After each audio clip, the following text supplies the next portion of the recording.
Ross taking his warm-up tosses. We were talking earlier. He is becoming more of a pitcher this season than what we saw last year. Using all of his pitches, trying to be efficient, get quick outs, not going out there and just trying to go with a power fastball all the time and having success on the days he has it, and then on the days he doesn't have it, not having success. He's learned to work and get outs on the days he's not throwing 94, 95 miles an hour. He faces Willie Taveras to start this ball game. Taveras 1 for 3 with a couple of sacrifices in last night's game. You obviously want to keep him off the bases. A .265 hitter with 2 runs batted in. Ollendorf, the 26-year-old native of Austin, Texas, delivers ball 1. 64 degrees.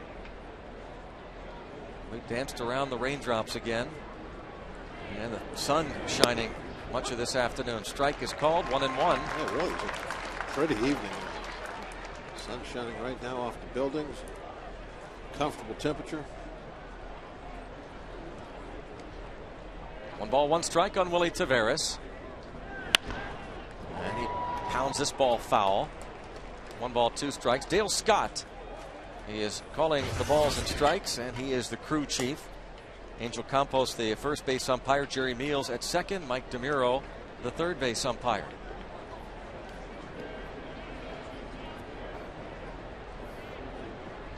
One and 2 on Taveras.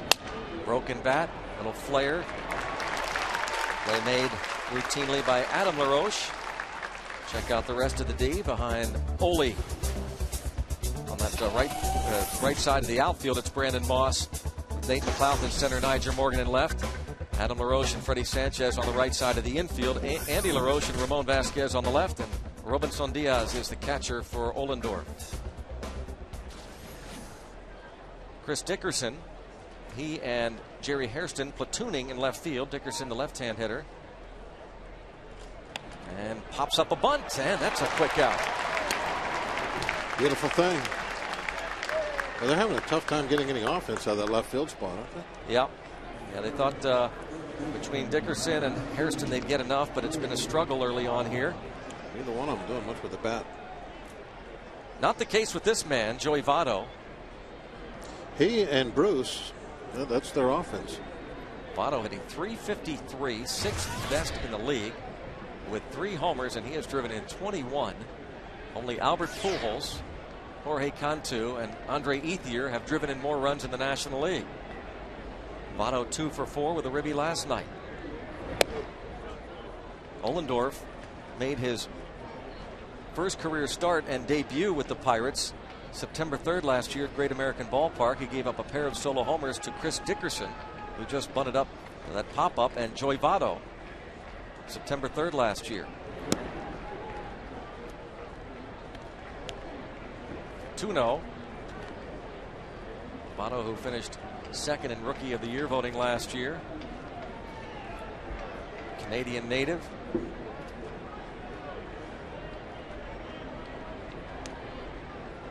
.2-0 pitch. Out of play. Ollendorf's 5th start. 2-2, .324 earned run average. Pirates got him last year, along with Jeff Karstens. Karstens will pitch tomorrow. Daniel McCutcheon, starting pitcher, who's playing down at AAA Indianapolis, and Jose Tabata, the outfielder, currently on the disabled list at AA Altoona. Xavier Nady and Damaso Marte sent to the Yankees for those players. Ball 3.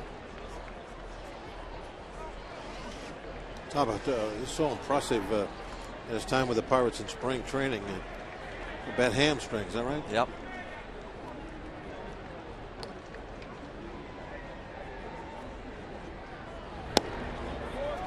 And a walk.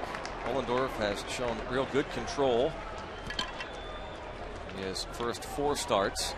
Well, until Phillips starts doing something with the bat, although he did get a home run here last night, opposite field shot, I would think that kind of let him be careful. Yeah, be careful around. Votto is not going to see a whole lot of real good pitches to hit the way he is carrying the load for him. Good point.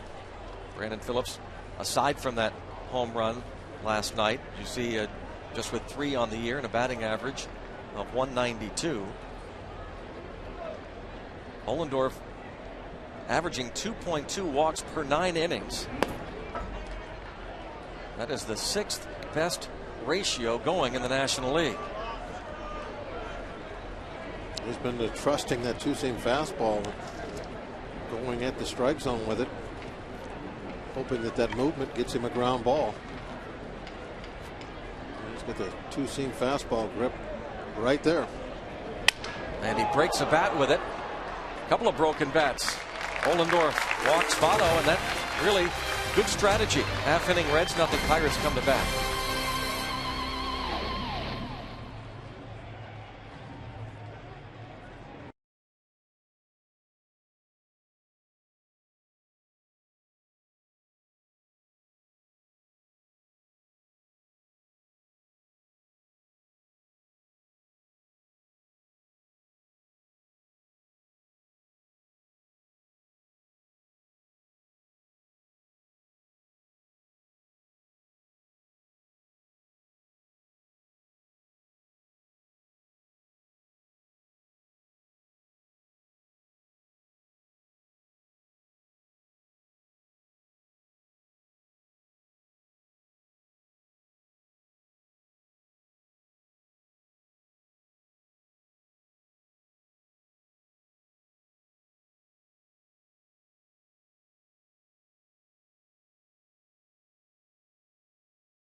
It's Freddie Sanchez, the second baseman. Nate McLeod back in the lineup for the second straight night. Adam LaRoche hits cleanup. Brandon Moss returns. He's in right field. Andy LaRoche, the third baseman. Shortstop Ramon Vasquez. Robinson Diaz, the catcher, and Ross Ohlendorf. Against Micah Owings.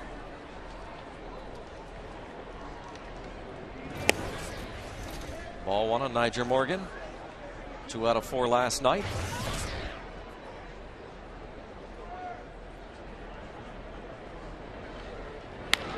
And he goes to right field. Pulls it to right for a leadoff single.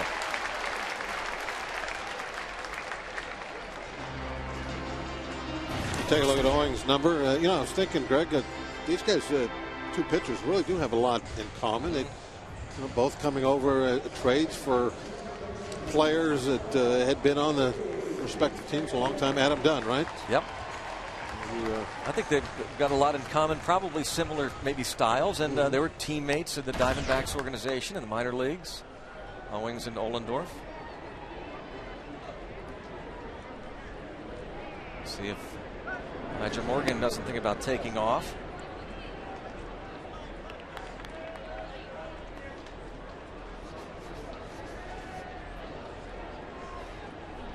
Got to pay attention to him.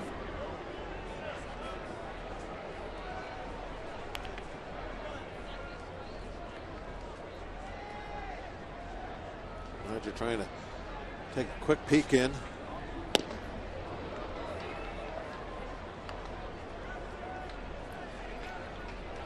Oh, 0-1. Sanchez a swing and a miss.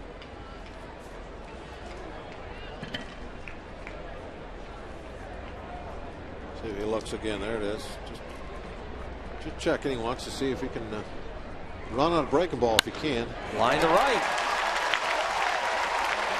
Morgan stops at second. 2 aboard. To start the bottom half of the first inning, Bob, the last night's outcome might have been different had Bronson Arroyo not gotten Nate McLeod to hit into a double play after Morgan and Sanchez led off with hits. Yeah, when you're struggling with the offense, you think you got something going right away like they did, and to have the inning go away with a quick double play, not good. But I would love to see some extra base hits tonight to really, whether it's Nate, whoever, doesn't really make any difference. We'll pop back in that lineup. But that makes so much difference to an offense when you're hitting more than just singles. Bucks lead the league in doubles, but they not hit many home runs. And look at this. Oh, might have been a double play. Would have been had Phillips come up with it. Instead, a whole different scenario to this game. How about that?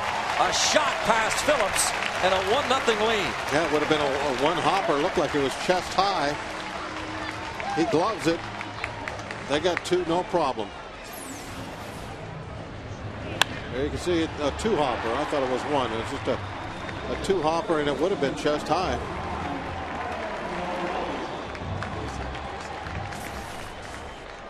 They give a base hit to Nate McLouth. RBI single, his 15th ribby. And 1-800-SAFE-AUTO reminds you that you're safe at home with Safe Auto, proudly supporting the Obadiah Cole Foundation for prostate cancer screening and awareness. Early detection is the cure. Well, maybe the cure for the Pirate offense is not a double play. That's the first run in 22 consecutive innings. And still in business, runners at the corners. Reds infield sets up for a double play. Let's not stop. Keep it going, but again, we got to have some extra base hits. It's my slugging percentage has gotten a lot more respect in the last, say, decade. That people realize how important it is for those extra base hits to come. McLouth goes, and he's in there with a stolen base. That's his third. Just got in there. Usually Nate doesn't make it so close. Yeah, I didn't think that was going to be close when he took off. That was an excellent throw. Ooh, bang, bang. Boy. Yeah. Just got that foot in there. Tag came down on the back of his heel. Ramon Hernandez threw out just a little over 19% of the runners trying to steal last season. While with Baltimore, 3-0 now on Adam LaRoche. Pirates trying to set up for a big inning. As Bob said, keep it going against Owen. That's your theme. That's right.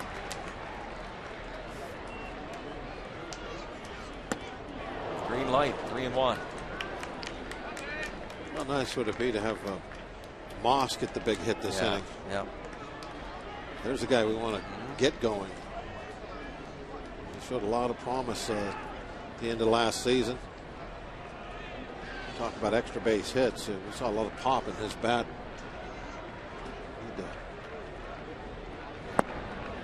Ball see it again. 4. Let's get to the A&L Motors keys to the game from Bob Walk.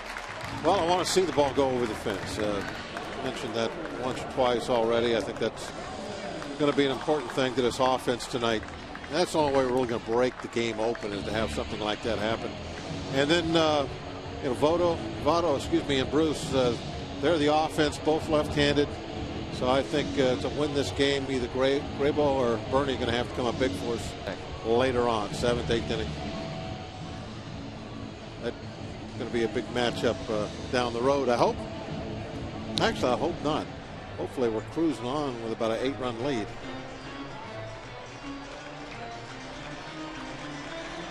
We haven't had Donnie Veal in the game in a while. No. Been a long time. Nice big lead. Get Donnie out there. That'd be good. Let him work on those lefties. Yep. That's a good point. Brandon Moss.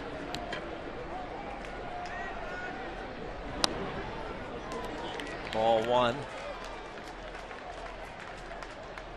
Freddie Sanchez, the opposite field single, moved to third on the base hit RBI by Nate McLouth, and Adam LaRoche just drew the free pass. 1 ball, no strikes on Brandon Moss.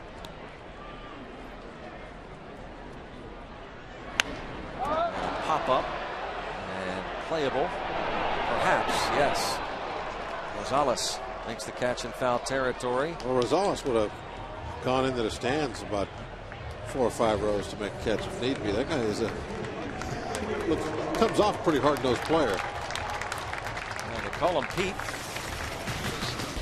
The brothers LaRoche liking it at PNC Park. Last 4 games, Adam 533. Andy has hit safely in 7's last 8. They've combined to hit 364 here at PNC Park.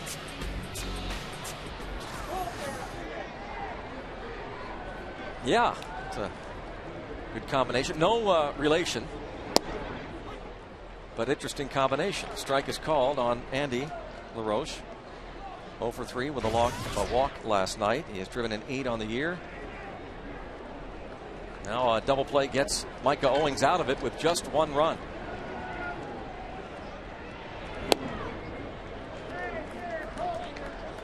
One ball, 1 strike on Andy LaRoche.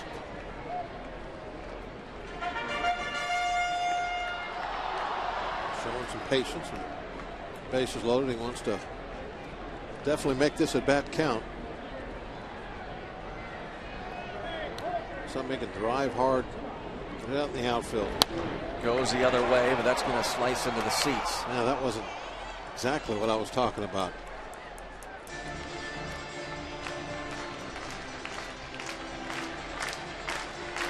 That was a pitch down in a way that I don't think he wanted to try and hit with the bases loaded until you get into a 2-strike position. But he went after it anyway and just kind of sprayed it foul. Oh, he's hit. And that'll bring home the run the hard way. Give him an RBI and a 2-0 Pirates lead. Dusty Baker will argue. Well, we can hear the double tap. This is the question. Did he swing, huh? No. I definitely didn't swing at it. Did it hit the bat? Not by that reaction. Looked like it hit the back of his hand. Not much of an argument from Baker. Well, there's nothing you can really, the umpire made his call. Yeah, once the umpire makes a call, these managers tend not to argue. No, yeah, exactly. Yeah, make your call. Senseless. All right. Ramon Vasquez at the plate. You made your call. Vasquez hitting 171, 6 for 35. Infield still at double play depth. The interesting thing about Vasquez, despite that low average of 171, he's walked 9 times. That's impressive. About 45 plate appearances. 1 ball, 1 strike. Owings has walked 10 in just under 18 innings. This former 3rd-round pick of the Diamondbacks back in 2005 out of Tulane. And now it's 2-1 on Ramon Vasquez. Brian Bixler gets the night off in favor of Vasquez as John Russell goes to the veteran. On deck, Robinson Diaz.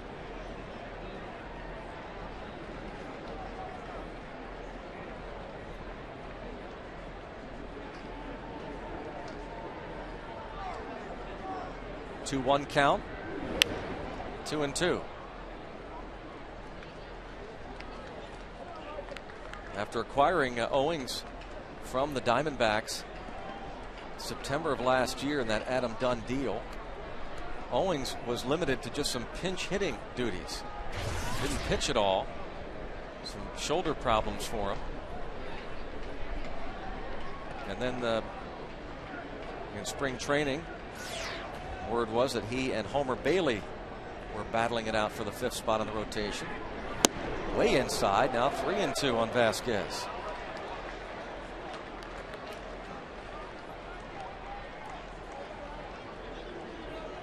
Micah Owings went 6-9 last year with a 5.93 ERA for Arizona. As a rookie, had a 4.30 earned run average, winning 8 games in 27 starts.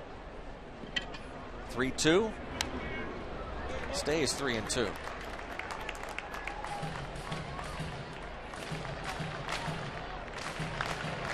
A 2-0 lead, and the Pirates look for more. Ramon Vasquez signed as a free agent over the winter.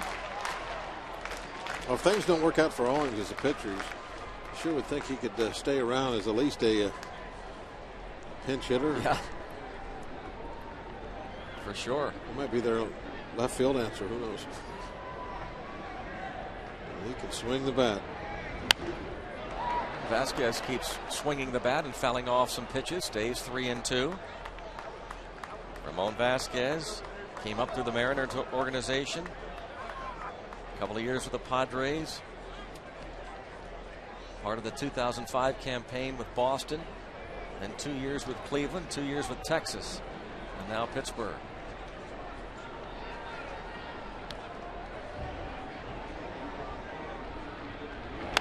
Line drive to right. This will score a couple. Ramon Vasquez giving the Pirates a 4-0 lead. McLeod and Adam LaRoche score.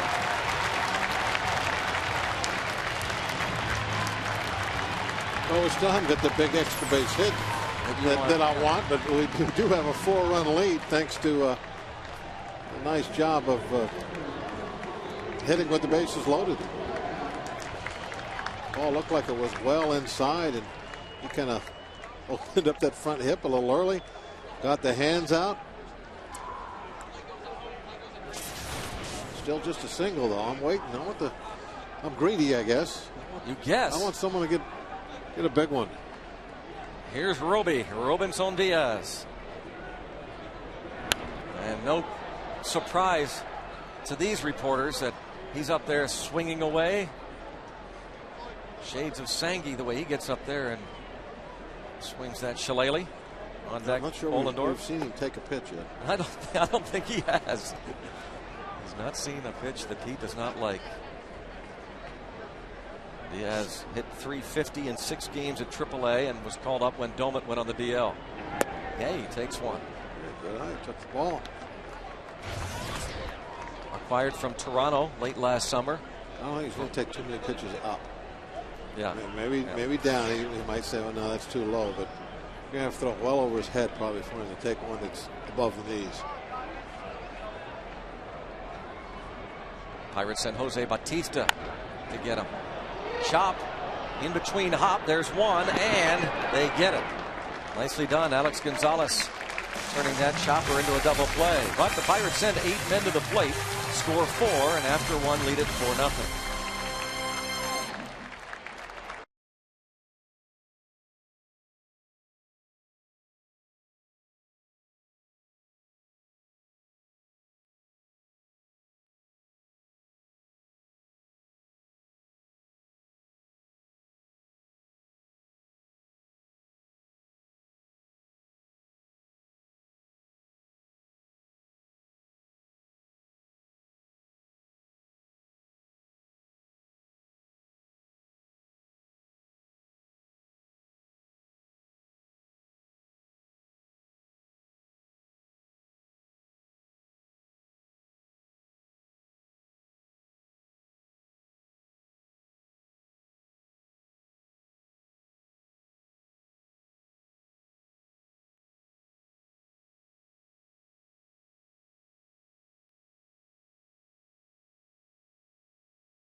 Run support, lost 2-1 his first start of the year, and then lost 4-1 against Houston.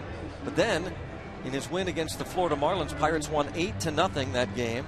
Last time out, Bucks won 8-3, and tonight 4 runs in 1 inning. See what he does with this lead.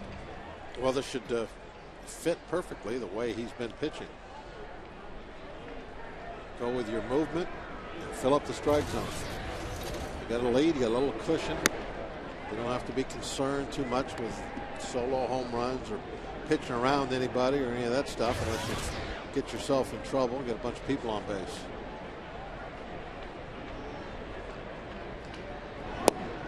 Basically, when it comes down to pitching with a big lead, 2 words: no walks.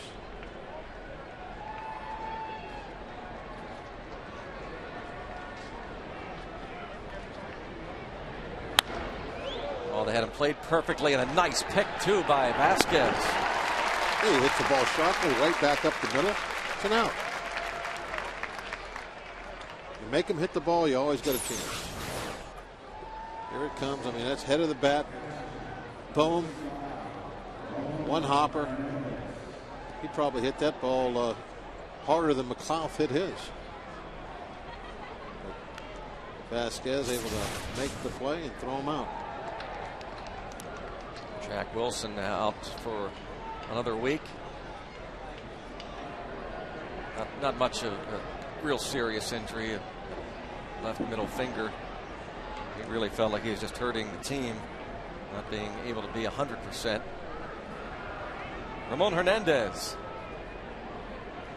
catcher for the Reds. Been a good offensive player over the years.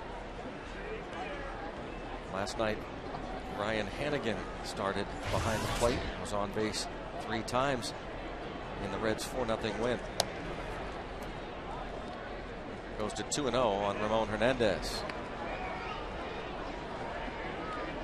Reds picked him up in a deal that involved Ryan Friel over the winter. Went to Baltimore. Friel currently on the DL. Last 3 years, Ramon Hernandez played for Baltimore.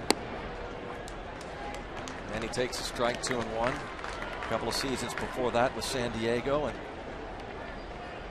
a handful of campaigns with Oakland. One time the Pirates had their sights set on him. Word was that the Pirates had actually worked out a deal with Oakland for Hernandez. They're going to send Jason Kendall there. Strike is called 2-2. Kendall ended up going to the A's. 2-2 on Ramon Hernandez.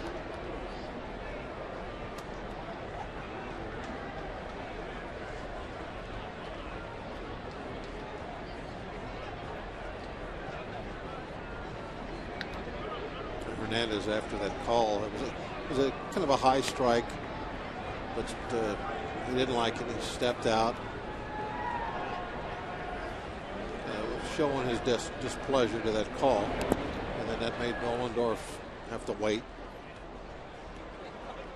But as a ex-pitcher, I would hate it when my catcher was at the plate and was complaining about calls, because I didn't want him to have any kind of a bad relationship with that home plate umpire. Might be a tough play. Andy LaRoche is going to barehand and throw, and a nice scoop by his brother. Just like in the backyard.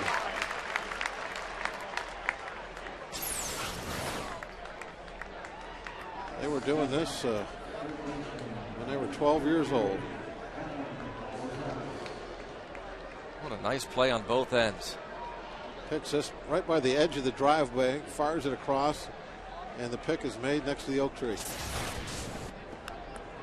The Nice LaRoche play. brothers. There's probably a tree stand in that oak tree. If Adam was nearby. Yeah.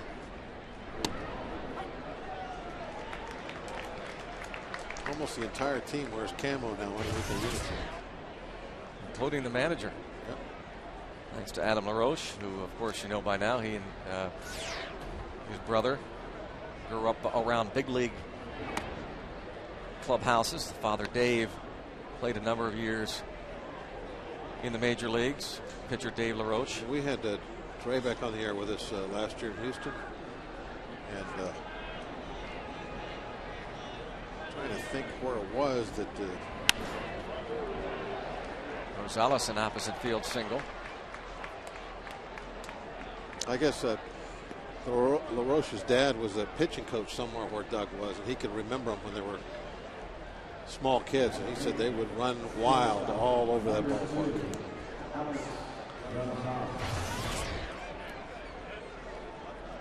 Alex Gonzalez, 0 for 4 last night. And that was coming from somebody that knew what it was like to have a bunch of kids running around. A couple of boys who were running wild all around. Doug Drabick's boys, yep. I don't think there was ever a time where at least one of them had a big old lump on his forehead. Yeah, that got a piece of him. He's hit by the pitch. Listen. Here's a double click. Yeah, umpires go by the sound as much as anything else on those kind of calls.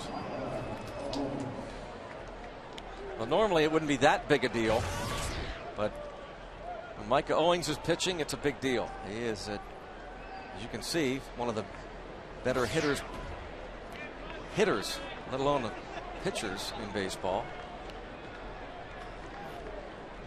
4 for 11 at the plate with 3 doubles this season. 5 career home runs. Hit 4 of them in 1 year back in 2007. Broken bat. And Andy LaRoche will step on the bag. Reds do not score. Pirates lead 4-0.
In Pittsburgh is brought to you by Barrel Automotive, Barrel.com. Definitely worth the click.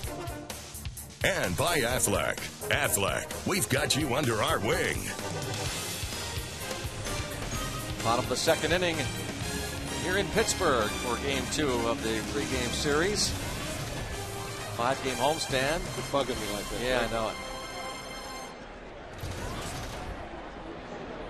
It's like a monster movie. The bug that ate Pittsburgh. It's destroying the city. Ollendorf looks for his first hit. Yes, let's go ahead and get on the board, Ole. Did all right against Peavy the other day. Hit a couple of crisp ground balls to second base. And Peavy, especially the first couple of innings, was looking real sharp. And when he's on, he's as tough as anybody in the league. Yeah, he hit the ball pretty well, and the ever sympathetic John Wehner, when he saw him on the plane heading to Milwaukee after the big win, sees Ollendorf, says, "When are you ever going to get a hit?" First thing he says. Just beat Peavy. great guy to have around, so that your head doesn't get too big. Brings you down to earth. That's Wayner. That's what he does.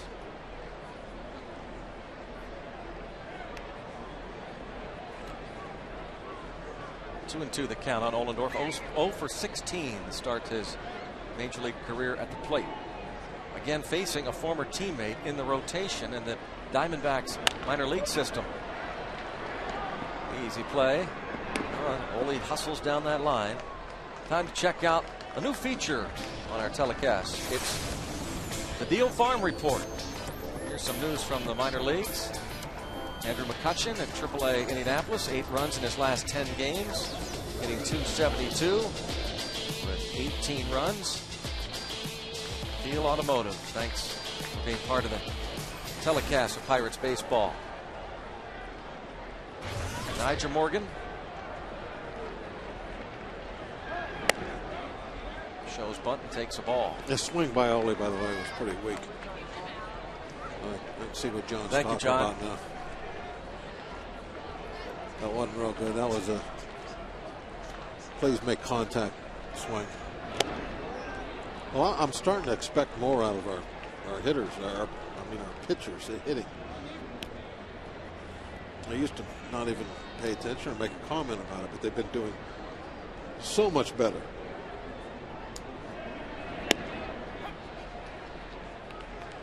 Spoiled now. The bar has been raised. Karstens, and in the middle there, Craig Hansen on the disabled list, and Zach Duke. 2 and 2 on Nyjer Morgan. Got the ball rolling with his single to right field. Scored on the McLeod base hit. Quickly ending the drought of 22 consecutive innings without a run being scored. And hey, it is Saturday. The Pirates have scored 10 runs each Saturday they played.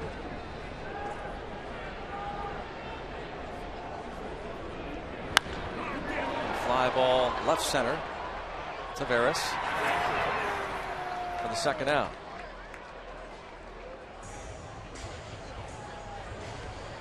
Saturdays in the park. Bucks have enjoyed the Saturdays in the ballpark.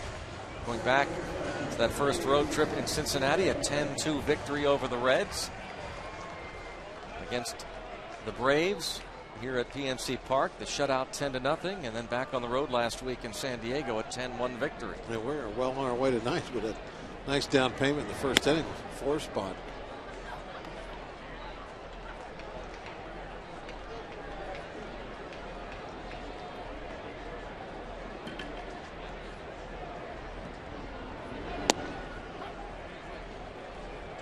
Oh, 2 on Freddie Sanchez, leads the league in doubles with 10 of them.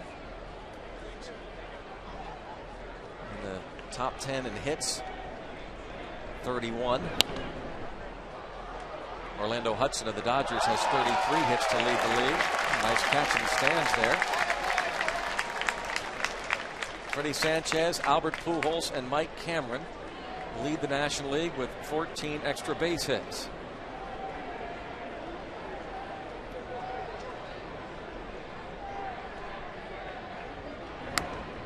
Jammed and fouls it back. Remains 0-2. If you're like a little fatigued out there on the mound, you got to hate seeing Freddie come. Yeah.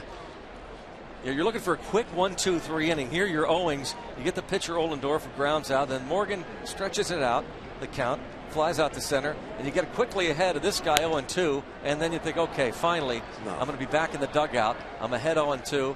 And there's about 4 foul balls after he gets ahead 0-2. Just keep on coming.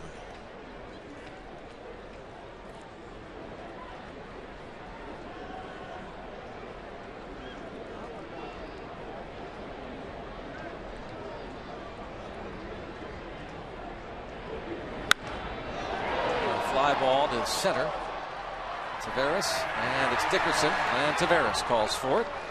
1-2-3 go the Bucks. Pirates lead 4-0.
batting order for the Reds against Ross Ollendorf.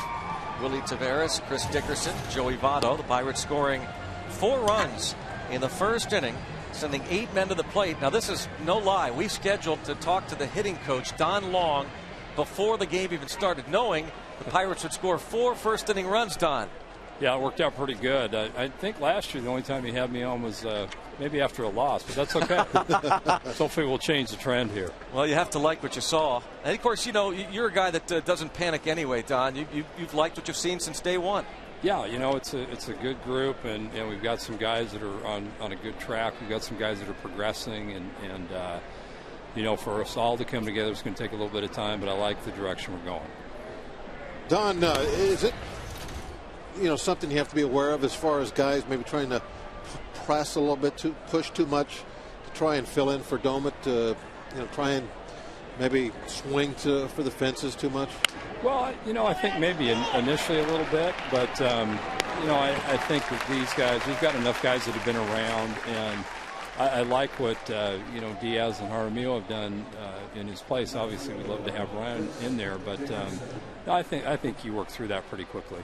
Andy LaRoche scuffled a little bit early, but then he got going and just fine. Now, we talked all March about how important it was for him to hit the ball to right center, really stay down through the ball. Tell us why that's important for Andy to do that rather than try and hit a 550 foot home run to left. Well, I think his success coming up was on that side of the field, and like a lot of young hitters, you'd rather see them good on their opposite field side than necessarily be a good pull hitter early. And he's learning how to pull the ball more effectively. He's a work in progress in that area, but he got back to his strength, which will naturally give him more confidence. And he's changed his setup a little bit, which is allowing him to get to more balls, middle and part of the plate, and you know, he's having some success. Guys that hit the ball the other way, they don't have as many holes, correct? Well, it's true, because if you look at the majority of pitchers and how the game is played, it's played more on the outer half of the plate than it is on the inner half of the plate, and so you have to establish as a hitter that you can do something with the ball on the outer half of the plate and drive some balls hard the other way to maybe get back to what you ultimately like, maybe a ball middle in, but the game's played on that part of the plate more often than not. We have so many questions, Don, we could ask you, but I know last year you tried to impress upon your players your theme, aggressive but under control. And I wonder if you could just explain that, and do you think that these players have taken to that philosophy? Yeah, I think overall they have, and it's basically what it is. When you go up there for your bat, you're ready to attack the ball from the first pitch on, but you allow yourself the opportunity to see what it is and where it's going before you just go ahead and you know, there's a difference between being aggressive, which is just swinging, and under control is swinging at pitches that are meant to be hit hard, and that's the basic philosophy. It's not a passive mentality, it's an aggressive mentality, but let's see the ball and let's make sure we're getting a good ball to hit. Don, Bob asked you about the players maybe pressing with Domit out. Brandon Moss, do you feel like he is pressing, or is he okay? Well, you know, I think if you asked him, he'd say he is, and we've talked, you know, extensively about how to trust the work he's doing before the game and the cage work he does. He prepares the right way. He takes BP the right way. So at some point you have to trust that process and just go play the game. And you can't think your way. You can't work your way through the game. You have to play and let it go. And I think in the long run he's going to be fine. And I think definitely getting a few hits here and there is going to boost his confidence. But he has to find a way to be confident in the times when he's not getting base hits. Don, we won't keep you but for one more question. Again, we could ask you a ton, but sure. I really think that the whole lineup is set up, even with Domit being out.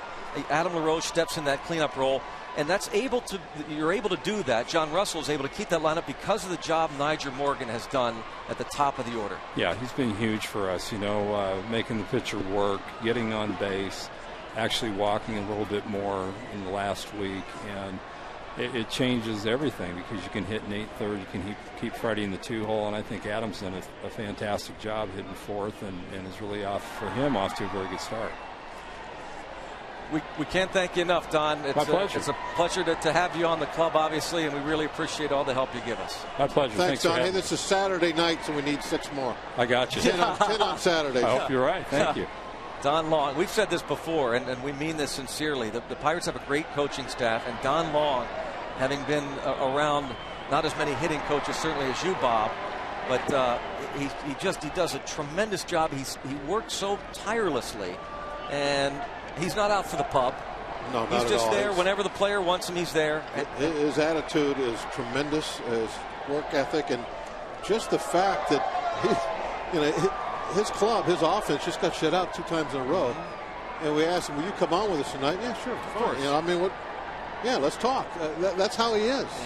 There's no big ego that has to be stroked or anything like that. I mean, these guys are great. They're baseball men that just want to come and work hard and do the job. Don Long spent 21 years in the minor leagues. There's a walk to Votto, and maybe Ollendorf was walking around him, working around him in the first inning, but now with Dickerson, the infield hit puts runners at first and second for Brandon Phillips. Don Long spent 21 years coaching in the minors.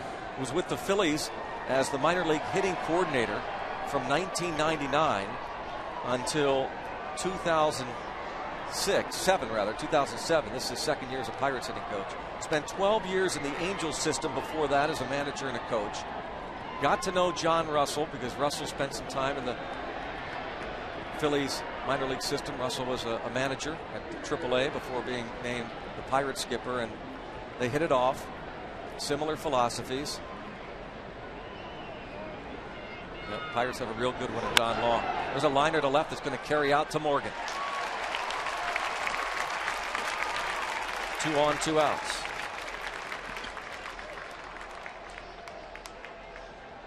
I was glad you asked that last question there about Nigel Morgan. It's something that I wanted to have brought up because Nigel's done such a great job this year at fulfilling the role of a leadoff hitter, which is not easy to do. And as you pointed out, that has made it much easier for JR to have that middle of the lineup the way he wants to, not have to put McLeod up there at the top. A lot of kudos to Nigel Morgan and Don Long as well. Now Ollendorf goes after Jay Bruce, who hit a 1-hopper to Ramon Vasquez, leading off the second. Here in this inning, you saw the nice play made by Andy LaRoche. He had to play in against Willie Taveras and made a nice diving stop to retire the speedy leadoff hitter. Then the infield hit for Dickerson. Votto walked. Phillips lines out to left. And it's 1 ball and 1 strike on Jay Bruce. The outfield's really bunched over to pull for him and totally given him the left field line. Niger is over that 410 gap quite a bit. It's got to be a good 120 feet off the foul line right now. Ground ball, Adam LaRoche, and Ole leads a couple on and is blanking the Reds early on through 3. 4-0 Bucks.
And McLeod singled past Brandon Phillips in the first. McLeod out the whole road trip, all 6 games with that oblique strain. But well, how fortunate are the Pirates that Nate McLeod was honest with them, and they worked extremely hard and were very cautious. Make certain he was completely healthy. Those oblique or side strains can cost more than just 6 days most of the time, months. This ball singled to center field. We're going to see him bang one back through the middle, and I'll add to what you were saying. And I mean, how nice would it have been to have him in Milwaukee? We're taking it on the chin, but JR patient, not, panicking and saying, "Oh, we need you tonight. We need you tonight." No, we want you back when you're 100%, so you don't hurt that thing again. That's a great point. He was. I talked with him. I think it was the first night in town in Milwaukee. That's a shot into center field for Adam LaRoche. And Nate McLeod will motor to third. Tavares is going to throw there. Cut off at short. Look out. And Adam LaRoche is out. It seems like Adam has been way more aggressive on the bases than we've seen him in the past. And up until now, it's been paying off. He's been moving up 90 feet. Took a very aggressive turn coming around first base. He wanted to see if this throw was going to go all the way to third base, but it didn't make it there. It was cut off. Close play at first, but no use arguing. The umpire's made his decision. Yeah, you just don't see players or anybody argue once the umpire makes his decision. Infield in, and a broken back single for Brandon Moss. 5-0 Pirates. He wasted no time. Might get him going. Back to that McLeod thing. I mean, just boom, boom, boom, hit. We have it. But yeah, this Pirate offense just doesn't stop. But JR was saying that we cannot have him go out there and hurt this thing, and then he'll be coming back the same week that Domet does if that happens. I believe that was what he said as far as his quote. You saw there with that replay, our Southwest Field cam, Moss getting an RBI that hopefully will get him rolling a little bit. Maybe get a little confidence going. There's Nate. Talking to Eric Hinsky. I don't know if we can talk enough about how important McLeod is to this team. And his defense, his base running, his offense, what he means, hitting third for this club. And it had to be a great temptation to try and push him to come back in Milwaukee. But they resisted that, waited, knew they had the day off when we got home, so he'd get even that extra day. Nice job. Ryan Domet. The wrist operated on. It will be a while before Ryan gets back out there. Andy LaRoche, a fly ball to right field. Bruce makes the catch. Time for our Geico quote coming up here as Andy LaRoche flies out to right. The Pirates skipper was talking about the Pirates slump, losing 4 games in a row. He says, we're in one of those funks that every team goes through. Unfortunately, because we're the Pirates, it maybe gets magnified a little more from the outside. The Geico quote book. And that is definitely the truth. I mean, how many people, even though this club had the players that we look at, the coaches, man, they haven't been here for 15, 16 years, but they do have to carry that baggage. It's just part of the deal. And you're right. It's a shame that has to happen, but that's the way it is. And someday they'll carry that baggage, put it right up on the baggage truck, and say goodbye to it. But I mean, how many people the last couple of days? I don't know if you've talked. I was talking to Steve about this. A handful of people already up. Here they go. Same old Pirates. Well, that's not the way they feel on that bench in that clubhouse. No, these are different guys. Yep. A very much different team from 12 months ago.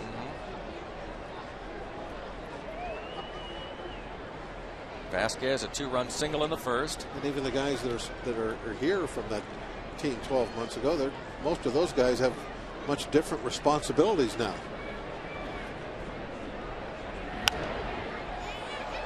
talking about McLeod, what he means to this club. Well, last year at this time, he was a guy that, here's a fifth outfielder that is trying out for an everyday job. That's about the situation he was in. And it was a good tryout. He did nice job. Yeah, we'll bring you back, kid. Just, Gold Glove, All-Star team. Not bad. So, I mean, a lot of things have changed. Even some of the names that haven't changed, their roles on the team have. And so you can't look back even just a couple of years and say, well, what that team did has any bearing on what's going on out here right now. Well, Moss takes off on the 3-1 pitch. It's fouled off by Vasquez. It's hard for people to understand that this team does carry the baggage of the previous 15 or 16 years, whatever it is, but they are not concerned with that. It is a brand new year in their minds, and as you said, Bob, a lot of these guys, most of them were not around just a couple of years ago. And ball 4, Vasquez draws another walk. I saw an interesting stat yesterday, and it's totally meaningless, but it's kind of just fun to talk about. Is that the last time the Pirates led the National League in earned run average for the month of April? Yeah. Was the last time they had a winning record. Yeah, well, I saw that, probably the same stat you did, that the Pirates since 1954 led the league in ERA through April only 4 other times besides this year. And you look at those years, 1960, 3.38 ERA, pretty good club. The 1975 team was a great team, 2.54 ERA. And the 1990 and 92 Pirates, both playoff teams. Robinson Diaz a drive the other way, and a catch made in fair territory by Bruce, crossing over the foul line. Through 3 innings, Pirates now lead it 5-0, halfway to 10.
Aflac trivia question. Who hit the first home run ever at PNC Park? Well, that's not the question I saw you submit to the truck before the game. What's this all about? They already had their question. Sure they did. They're not playing any. They're in cahoots again. There's no competition this year. Well, I can't throw questions out there. I don't know. Might as well. You did it all last year. Ramon Hernandez was retired on a fine play by the LaRoche brothers in the second. Well, I actually know the answer to this one. The one I submitted, I didn't know the answer to until, after I submitted it, I looked it up. Well, that's the first honest thing I think you said since I've met you. Now, Greg. You can't say that. I'm kidding, Bob. Come on. You know, I'm only serious. Come on.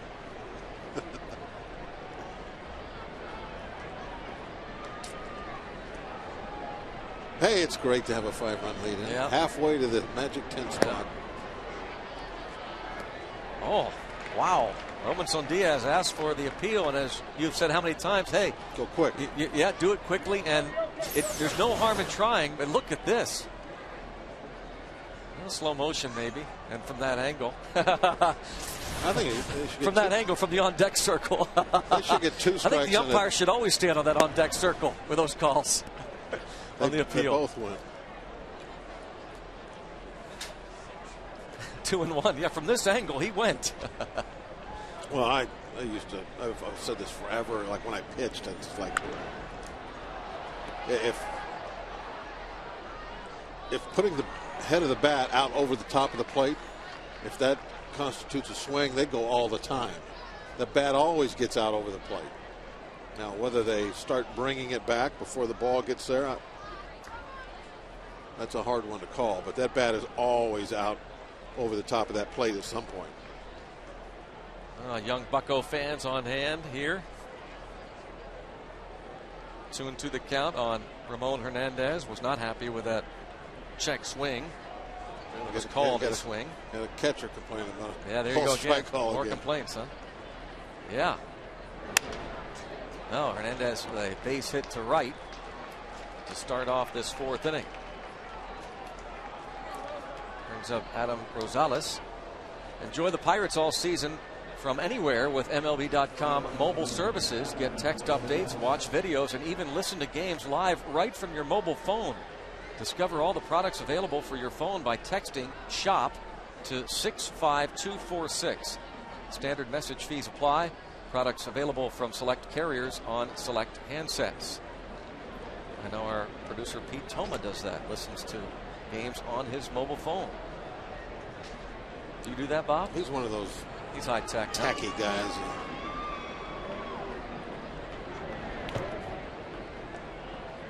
Rosales takes a pitch in the dirt from Ollendorf. I'm real slow with things. I've just learned how to text, like just very recently. And even then, it's like. Well, let me ask you this: it takes me 5 hours to do 2 words. If you call yourself slow, then what is Steve Blass? Blass is still working with a telegraph. 1 ball, 1 strike. Steve, for the longest time, refused to call it a cell phone. He called it a car phone. He didn't realize you could actually take that phone out of his car. And that's the truth. And he's explaining right now to Tim Neverett about the intricacies of texting on mobile phones and text alerts and everything else. Pete just told me that the reason Steve never trusts the cell phone is because he never had a dial tone.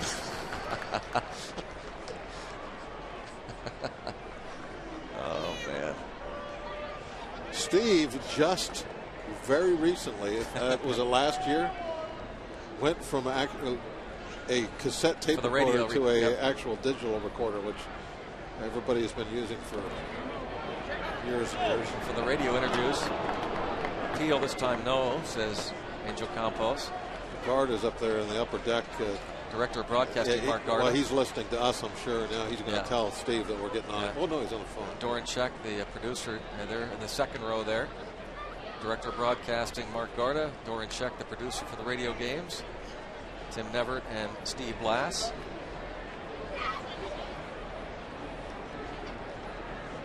Two and two the count. Home radio booth. Coffee maker in there, candy jar, just like home. The Blass Memorial booth, we call it, as you see the figure of Blass below that booth. 2-2 on Adam Rosales. I mentioned that they nicknamed him Pete because of that hustle. Pete Rose Alice. He dove into the stands a good 2 rows in for a foul ball last night. When he walks, he gets down to first base, probably in about a 5 flat.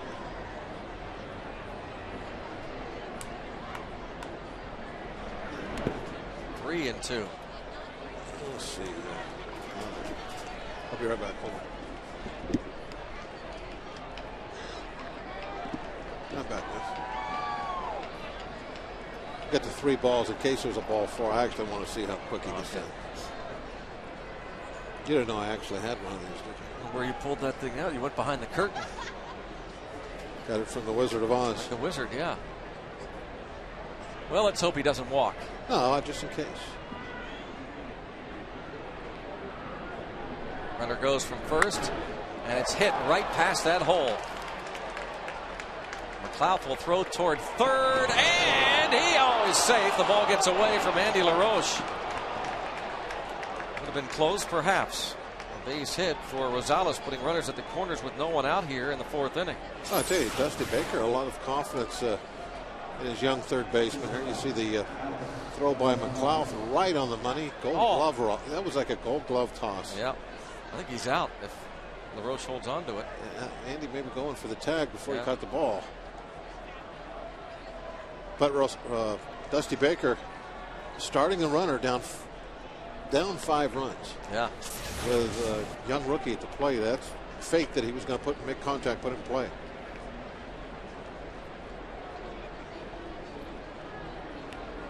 Infield looks for 2 here from Alex Gonzalez. He pulls this ball down the line in left, and it is gone. A home run as it hits the pole. A 3-run homer, and the Reds right back in it. 2nd home run of the season for Alex Gonzalez. Well, there's what the extra base hits will do for you. The home run in this case. We worked long and hard to get our 5 runs. 7 hits, I think all singles, correct? Yep. And they get up there and a couple of hits, and then somebody hits the foul pole, and it's a new ball game. 5-run lead now, just 2. He knows he's got it, so he's starting to walk. He just wants to know if it's fair or foul. Oh, Carlton Fisk action there. And now Micah Owings. They don't relax here. Be 5-4. Could be a little bit of a letdown. You just give up a 3-run homer and now have the pitcher up there. This guy's anything but a regular pitcher. Gets this one on the line, but right out to Moss. First out of the 4th. Ollendorf facing Willie Taveras.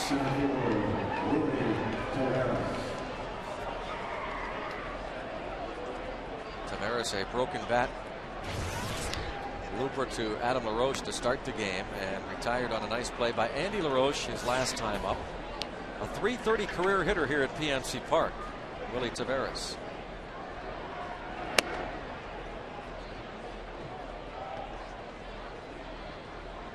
Alex Gonzalez, 2nd home run of the season, 3rd allowed by Ollendorf on the year.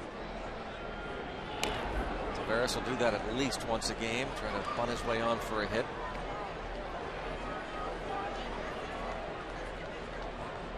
Reds wanted some speed at the top of their order and defense in center field. That's what they got with Willie Taveras. The problem has been for him getting on base over the years. Just a .308 on base percentage last season. And even with that, he still led the major leagues with 68 stolen bases.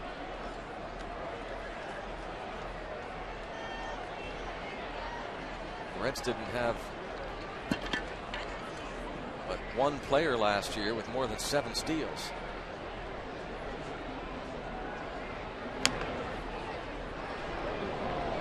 Very seldom do you know the guys around the league that infielders really worry about, that put pressure on them.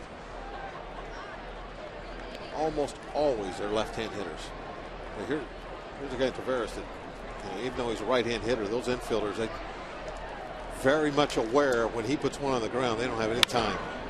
Fly ball toward the gap in right center field, and Nate McLeod, Gold Glover.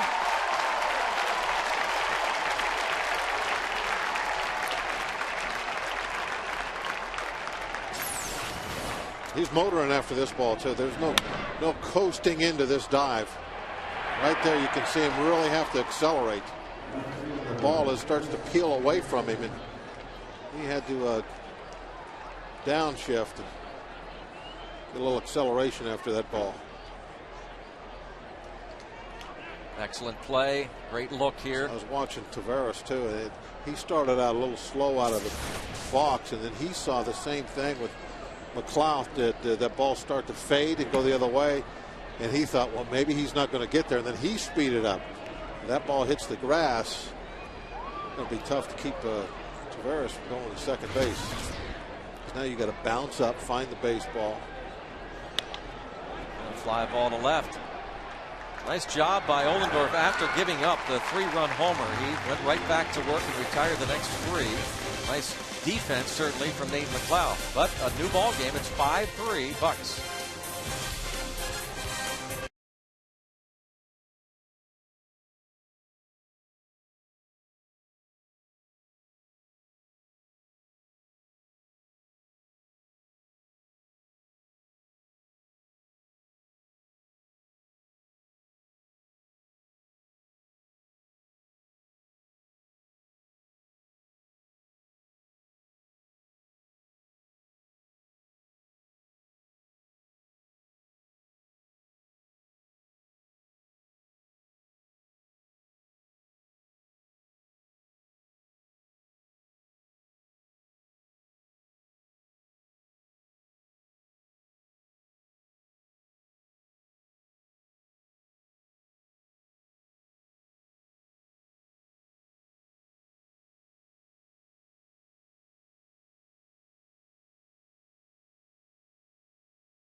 Micah Owings, and takes ball 1.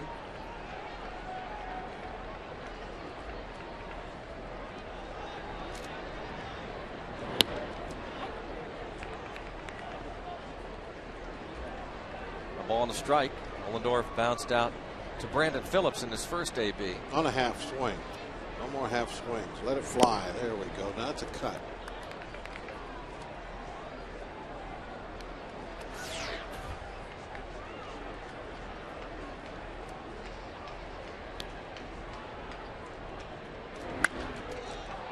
Pops this ball up. Phillips again, this time in the air. It's the catch. 1 down. Affleck. Trivia question was, who hit the first home run ever here at PNC Park? You know the answer, Bob? Affleck. In a regular season game? That man. Sean Casey, Pittsburgh's own. April 9, 2001. First inning off Todd Ritchie's in the Reds TV booth, and he's talking to George Grant and Chris Welsh. The mayor. I don't know what they must have said to Sean Casey to get him to open up like that. We're going to have to ask George the secret to that. Get him to say anything. Yeah. That's tough. That's why they call him the mayor. Sean Casey now working for MLB Network. Finished his career last year with Boston. Spent part of the 2006 season with his hometown team. But we flash back to opening day 2001. Todd Ritchie serves it up to number 21 over the 21-foot wall. The first home run ever in the history of PNC Park. Sean Casey. How good did that feel for him? His hometown.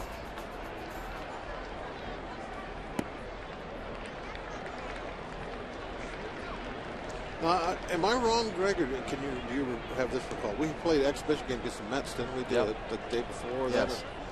Did Piazza hit I think so. Opposite field. I think that was the first exhibition home run. Boy, am I glad we're not doing those for real standings anymore, because that would have been terribly controversial, because I know you'd have been all over us for that one. Oh, boy. Yes, that would have been a controversy. Unless I would have, well, no, it wouldn't have been, because I would have gotten it. I would have gotten it right. Slapped foul. Oh, no kidding. Hey, well, I'll tell you what, the fans are making some great plays. We pointed this out last year. John did. John Wayner said it. He's right. You cannot believe the Pittsburgh fans here at PNC Park make the best catches of any fans in baseball. And there have been about 4 of them already tonight. Well, that's a nice grab.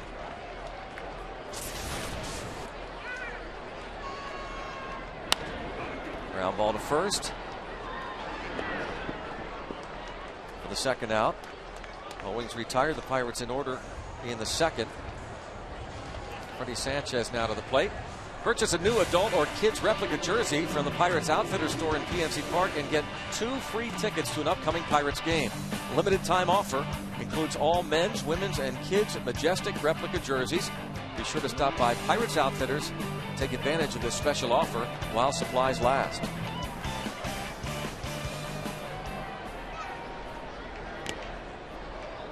Fouled off by Freddie Sanchez. Base hit to right in the first inning and scored. Flied out in the second inning.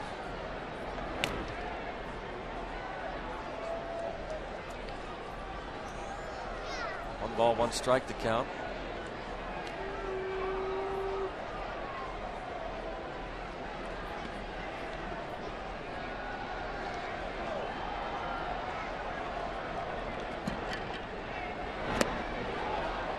Speed, swing and a miss. Owings has given up 4 home runs in his first 3 starts. Bob was talking about the lack of the long ball on the Pirates' part.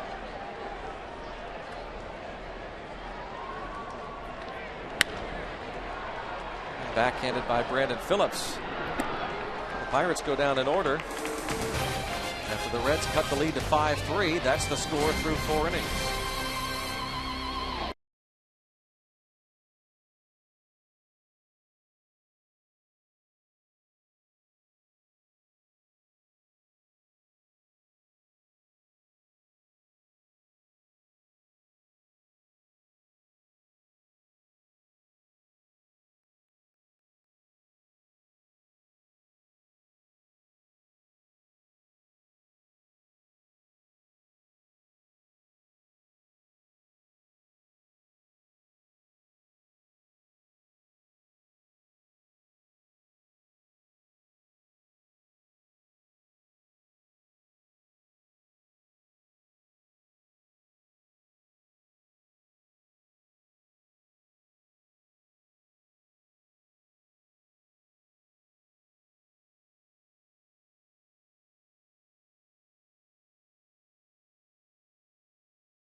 We're gonna make your day.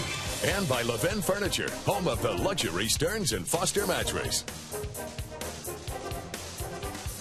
Check out this day in Pirates history, brought to you by Day Automotive. May 2nd, 2004, Craig Wilson, a solo home run in the 11th inning. Pirates beat the Brewers at Miller Park 4-3. It has not been that long. Pirates winning in Milwaukee. Come on. It's been a tough go, no question. But they'll get their payback. There was the Brewers come to town on one Monday. year where I think we went the whole season and only lost 1 game to the Brewers. Yeah, that was that long ago. They've turned the table since then, but still, it's just cycles that some things go in. It was that year, in fact. 2002, the Pirates had that 15-4 record against the Brewers and undefeated in Milwaukee. I said one game. You got to like come up with facts and run it. No, they were well, okay, they lost one game in Milwaukee. Oh, okay. And now I'm lying just to help you, but you said 15-4. I know. We already heard. I'm correcting myself, and I'm okay.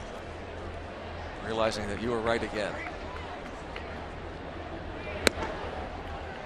Votto has walked twice.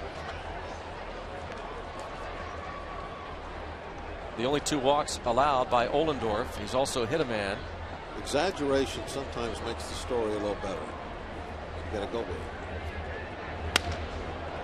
Fly ball to the gap in right center field. A long run from McLeod. He can't get there. Extra bases for Votto. A leadoff double. Well, that didn't sound well either coming off the bat. Really surprised to see it carry that far, and I think maybe Nate was a little surprised. Perhaps didn't take a real good route. Oh yeah, the bat came apart, and I think Nate probably also heard that and was a little shallow in his first move, and now he has to curl back and it gets over his head.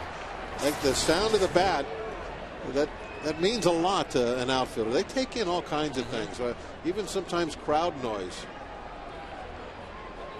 They have to use all senses, even the ears, to find those balls, figure out how deep they are. Ball butted up the third baseline by Brandon Phillips. You saw Phillips square early. A cleanup hitter. LaRoche is playing deep. He wasn't trying to be too sneaky. He figured if he got it down on the grass, had a good chance to beat it.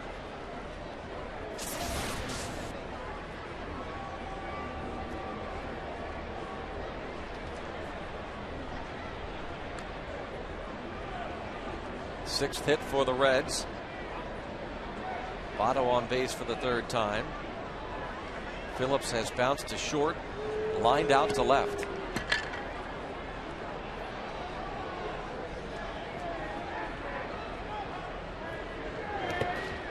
Blocked by Diaz.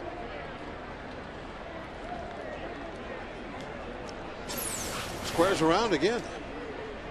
LaRoche still playing back, so he was going to try it a second time.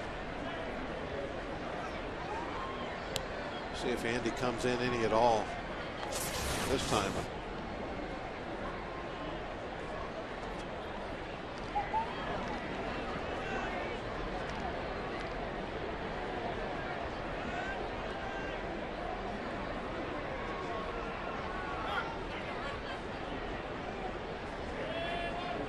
Looked like LaRoche that time was at least maybe a step behind the baseline. In the beginning, he was playing a lot deeper. Right now he's about 2 steps. When he gets down in his crouch, whatever you want to call it, getting ready for the pitch, he'll actually take a little half step forward. And bounce to short. 6-3. Phillips not able to move the runner. We saw the catch, the block made there by catcher Robinson Diaz. Time to check out tonight's Home Depot doing more on defense. And before the game, Pirates working with their catching tandem of Jason Jaramillo and Robinson Diaz. Louis Durante, the bullpen coach, works with catchers well before the game today. Home Depot doing more on defense.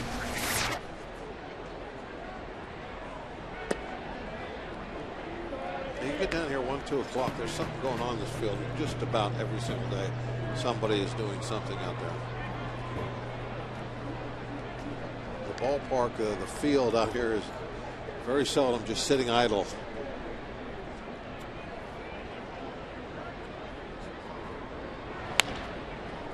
Pulled foul by Bruce. Well, let's hope it hurts. Phillips unable to advance the runner to third base with just 1 out. He might have been able to get that run home. Infield would have been playing back with a 2-run lead, and then would have been an easy 4th run for him. Now they'll have to do it with a base hit if they're going to get it done. Ollendorf chasing Votto back. I think Votto was being fairly aggressive too with his what was going to be his secondary lead. He went back to second base with a little panic. Did not know that there was nobody there to take a throw. 1-1 and tapped to Ollendorf, and he'll keep it himself. Runner moves to third, 2 outs. That's exactly the way they teach it in spring training. You come off, you scoop up the ball, and you keep on going to first base.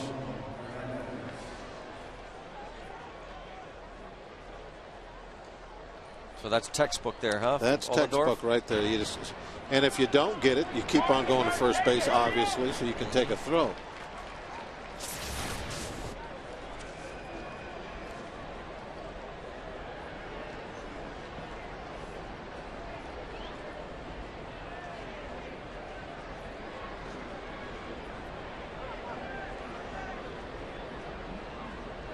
What you're not supposed to do there as a pitcher coming off, you're not ever supposed to, like, go for the ball and yell, "I got it," because they're pitchers. Yeah. And a lot of times they'll say, "I got it," and they won't have it. So now don't do things you can't do. So now the pitcher, or now the first baseman, who has heard you say, "I got it," has now stopped, and now he's going to head back so you can underhand him the ball. Well, now you don't have it. Now he's got to go back and get it. One of those, he's got it, I got it. You got it. You know how Nobody's it goes. got it. So that's why they make it simple for the pitcher. You break off the mound, straight to the bag, and if you can get the ball, scoop it up and take it with you. If you can't, just keep running. The first baseman then will get it and give you the ball.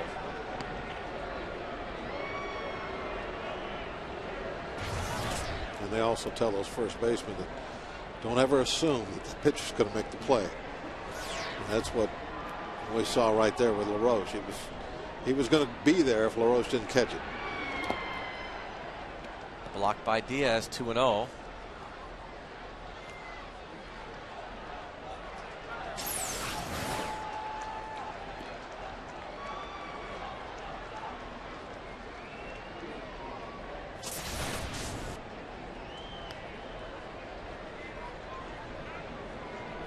Two balls, no strikes on Ramon Hernandez.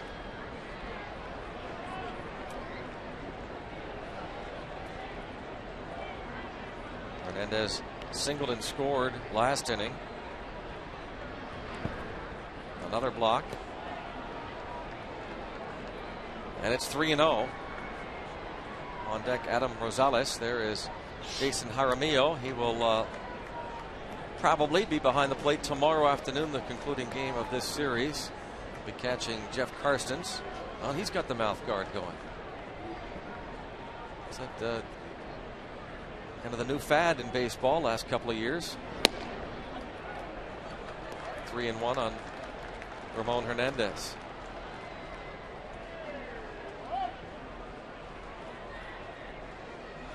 Votto will lead off double. Phillips the bouncer to short. Bruce the tapper back to the mound.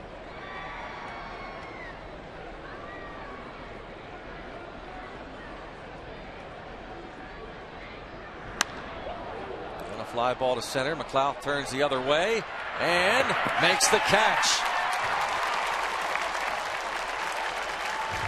Nate McLeod gets there. The Reds leave a man. After 4.5, 5-3 Pittsburgh.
By the Trib Total Media Hall of Fame Club here at PNC Park. Experience PNC Park's new venue. Remember, the Hall of Fame Club, open to all fans, offers a full menu as well as selected drink specials at the full-service bar. For more information, visit Pirates.com or just stop by on game day. You don't need a special ticket.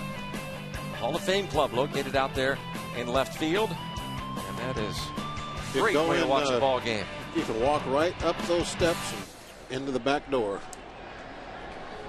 Easy to get in.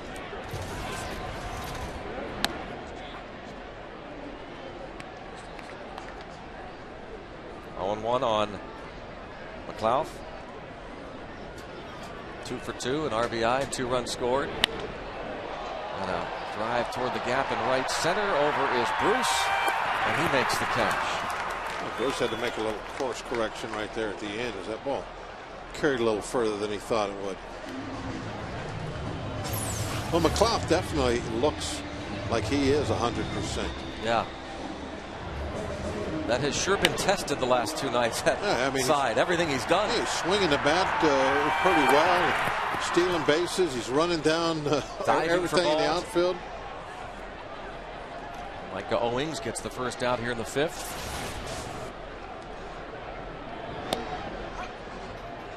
Still looking for that long ball. Pirates have not homered since the Adam LaRoche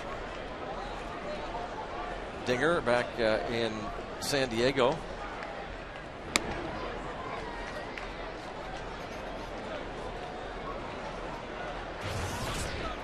He hit a pair in the 8-3 win on Sunday at Petco.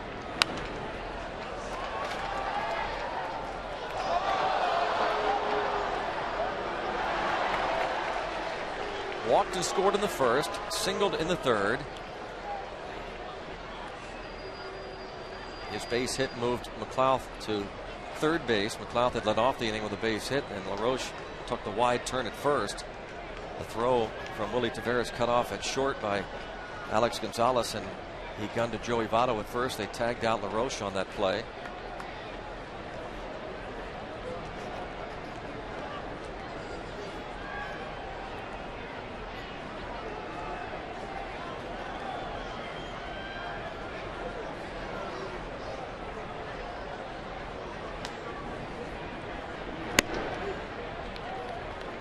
Evens up on LaRoche.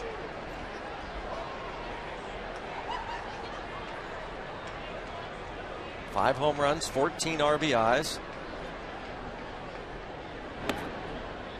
3-2. Moss has an RBI single in this ball game. He's on deck.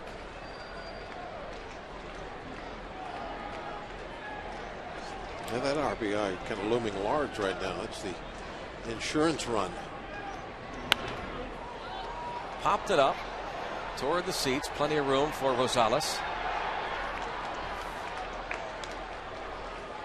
2009 Pirates baseball on FSN Pittsburgh, brought to you by Southwest Airlines. Southwest Airlines has low fares with no hidden fees. Book now on southwest.com, where what you see is what you pay.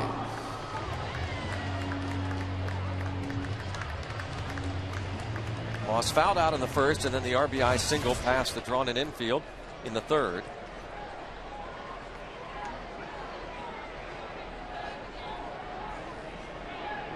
The thing about Moss, and people are asking the questions, we asked Don Long about whether he's pressing or not, and that's going to come up with just now 2 RBIs, no home runs. You'd like to say that they're just going to stick him out there in right field and let him play every day, but with veterans like Eric Hinsky on the team and Craig Monroe, that's not necessarily the case. The plan to start the season, yes, but adjustments will be made, and Moss knows that he's not out there with a blank check, that he's got to start doing something. He's had one stretch so far, and this is game number 22, so it's early, but he's had one stretch where he has started 5 straight games. That's the most he's been out there. Other than that, it's been sporadic. 2-2. 2 outs in the 5th, nobody on, and Micah Owings has not given up a hit since the Moss RBI single in the 3rd. He's retired 6 straight.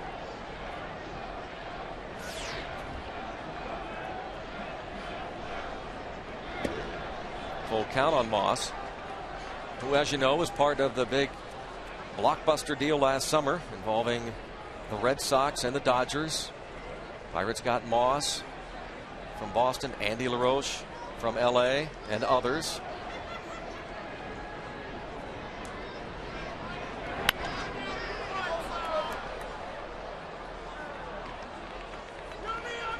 Stays 3-2 on Brandon Moss, an International League All-Star 2 summers back, playing in the Red Sox organization. Boston's 8th round pick in 2002.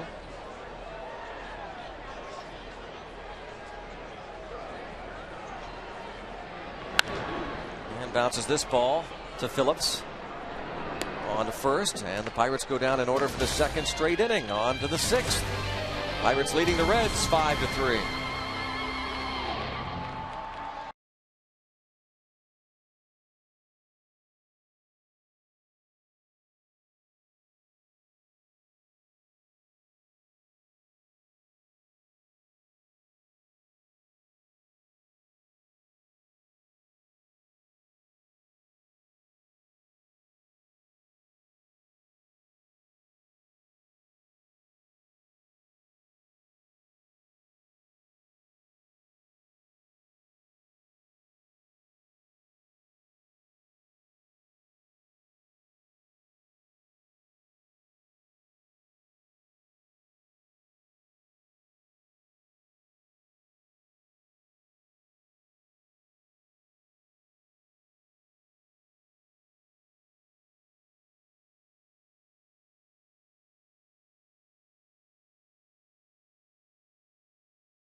Hanna coming up on the inside. It looks like Saul, and trailing in the back, it's Oliver Onion.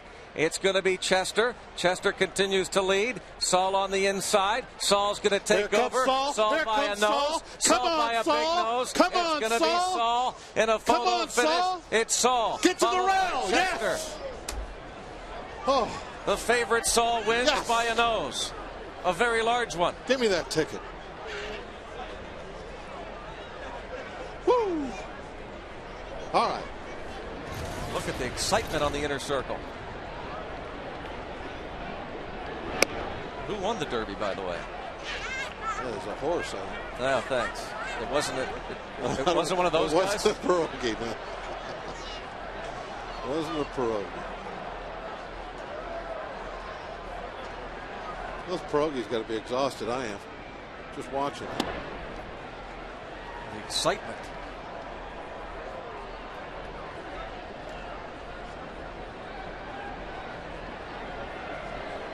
Mind That Bird was the winner, we're told. A 50-1. Wow. Well, I'm going to have to get on John Grupp from the Trib. That's not the guy he gave me. No. He gave me the lock, and that wasn't it.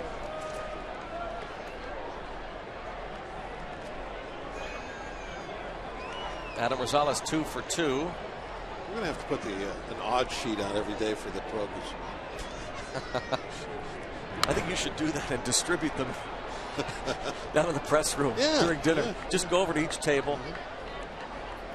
And it'll get to the point in a few weeks, Bob, that people just kind of, thanks, Bob. It's no big deal. There they are. They've become stars, these pierogies. Oh, they're signing autographs. They're doing it all. They even need bodyguards. Yeah, it would make sense to have the pierogies running any day, but especially on Polish Day. Well, that's why they have security there today. Yeah.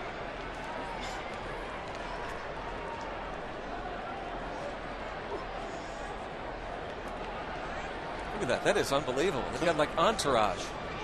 Come with me, sir. Foul tip, and Diaz holds on as Rosales strikes out. Now, see, those guys don't want to be in there. They don't go near these guys. That's where Oliver's going to be if he doesn't win one. So. Yeah, really. Saul got a chuckle out of that. See him laughing there, Bob? Yeah, it's a smirk, I think. So. Saul's got kind of a smirk. Oliver is just glad to be here.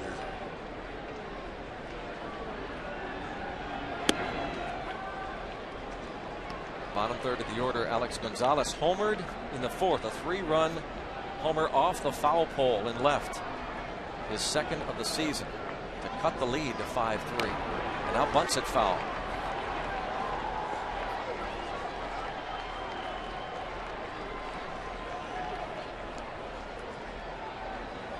Bucks trying to get another one of their starters to go 6 or more innings. What a job the pitchers have done this year. And of course, there's always the parrot.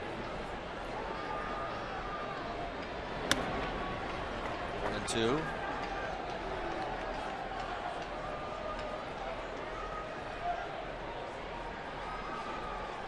Parrot kind of gets ignored a little bit when the progies come out. And I don't think he takes too kindly to. No, he doesn't. Struck nice him out. Job. Right where Diaz asked for it. Gave him a high target. Said throw it by him up here. His first 2 strikeouts.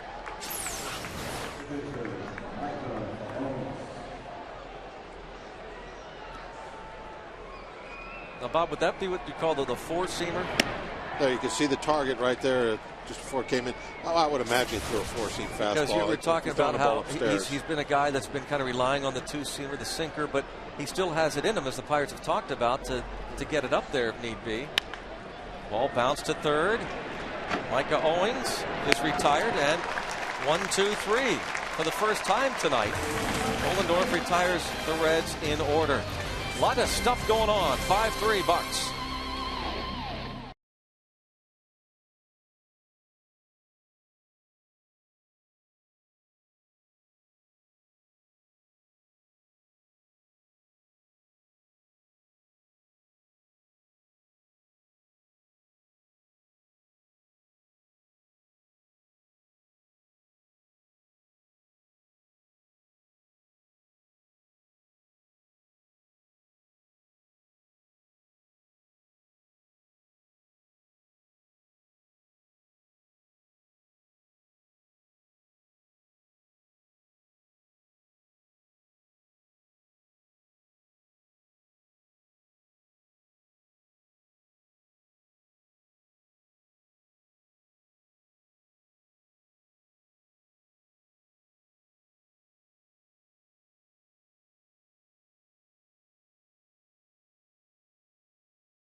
Coors Light freeze cam. Andy LaRoche had to come in and barehand a ball earlier tonight.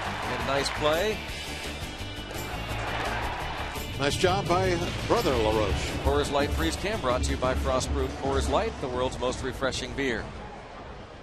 And Andy LaRoche leads off.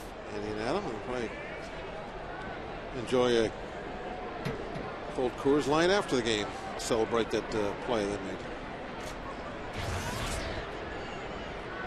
Andy LaRoche hit by a pitch with the bases loaded.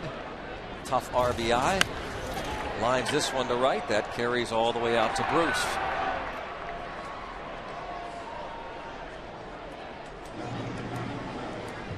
Eight straight set down now by Micah Owings. Ramon Vasquez walked against Owings in the third. The last Pirate to reach.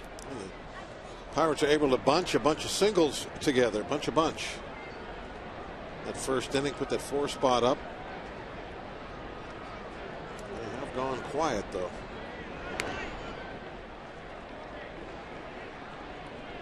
There's been more bunt base hit attempts tonight than we've seen in a while. Yeah. Everybody wants to challenge the third baseman.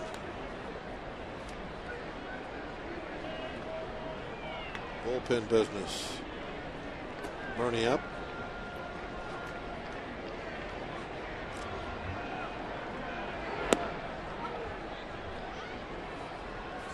Where are we at in their lineup? Number 9.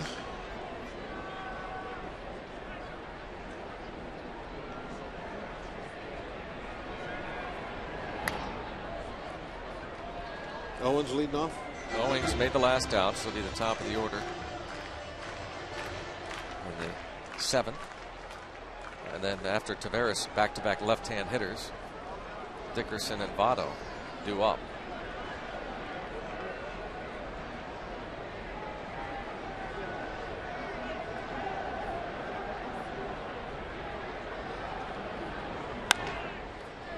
Gonna get another out. 9 straight for Micah Owings.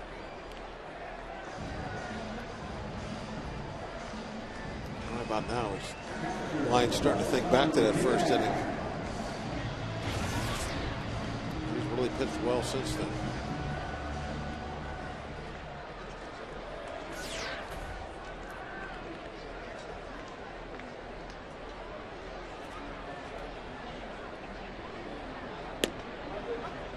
The turning point so far this game is that 2 hopper that was hit at Phillips. Yeah. That McLeod hit. Phillips turned sideways and the ball went by him. McLeod got a base hit out of it. Robinson Diaz with a base hit to center. 2-out single. Ohlendorf due up, but he is going to be called back.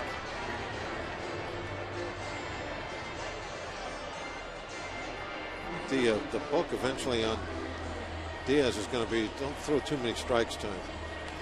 He just goes up there so aggressive. He figures, hey, I'm one of those first 3 pitches is going to be a nice solid one in the strike zone. And I'm going to be there waiting on it.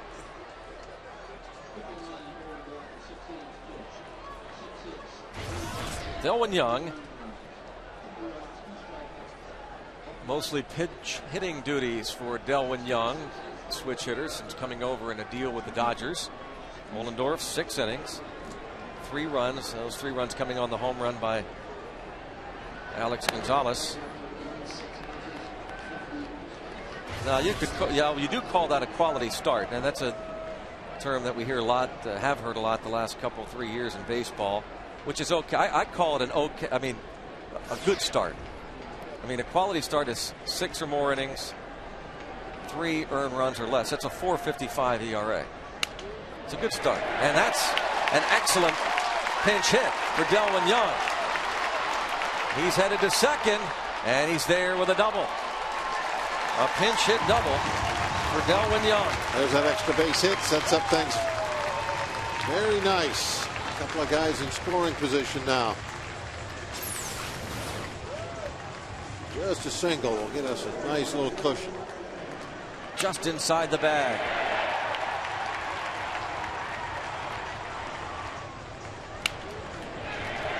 Different angles. We're looking right down at it to see the ball bounce straight off right to Bruce. Well, they might be delaying here to make sure the lefty is ready. We'll see if Dusty Baker is going to make a change here or not. Again, Micah Owings made the last out, so the lineup not important, but Dusty Baker is going to make a change here. Oh, Owens did make the last. Yeah. So they are at the top of the line. He wants the left-hander.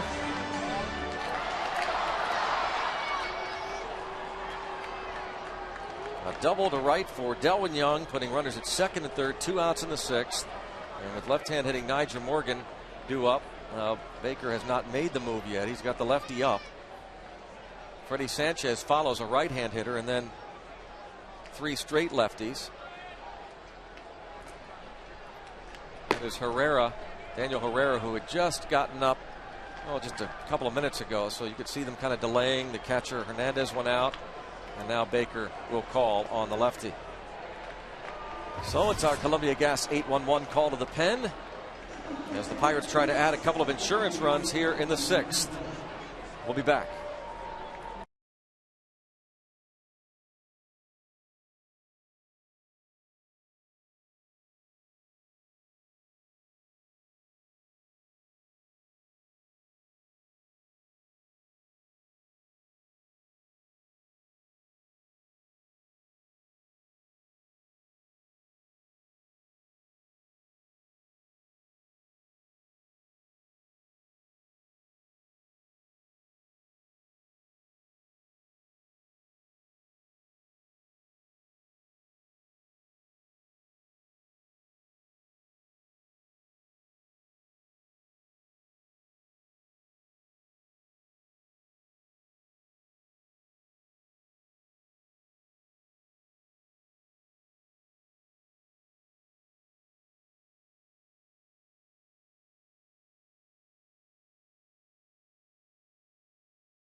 Kids Fun Zone before the game. After the game, kids run the bases on the field. Tomorrow, Pirates and Reds concluding game of the series, and all youngsters 14 and under get a baseball fielder's glove courtesy of Dick's Sporting Goods. Call 1-800-5-BUCKS or visit Pirates.com. Don't forget Giant Eagle Advantage card game tomorrow as well. Show your Giant Eagle Advantage card at the ticket window the day of the game. You get $5 off select reserve seats. Visit the ticket office in advance and double those savings to $10 off. And those are outstanding fielder's gloves, by the way. Those aren't cheapies. So youngsters 14 and under, come on out tomorrow. Sundays are a great day for the kids all summer long. Don't miss a Sunday. Dick's Sporting Goods giving out those kids fielder's gloves tomorrow. That's why Pirate fans are the best in the country. Yeah, because they start young. Yep. Well, now here we go. It's Daniel Ray Herrera against Niger Morgan with runners at second and third, 2 outs. Herrera's numbers. This rookie delivers a strike.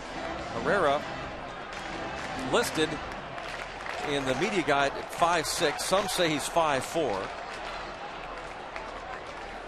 Throws that screwball. 1 ball, 1 strike to count. Niger Morgan, the base hit and scored in the first, flied out in the second, and bounced out in the fourth. Yeah, middle infielders are always cutting behind the pitcher on these throws back.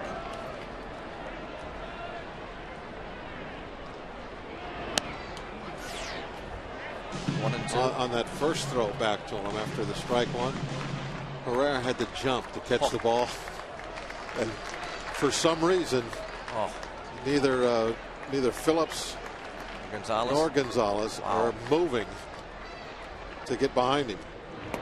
Herrera comes in and gets a big strikeout. Retires Niger Morgan, and the Pirates lead 2 through 6. Pirates lead by 2.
baseball on FSN Pittsburgh is brought to you by Southwest Airlines. Southwest Airlines has low fares with no hidden fees. Book now at southwest.com, where what you see is what you pay.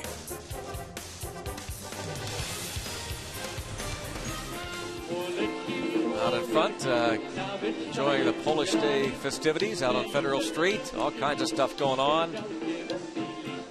Festive atmosphere. One of several heritage days that will be celebrated throughout the summer. Check out Pirates.com and get the full promotional schedule. And now, Sean Burnett appearing in his 12th game this season.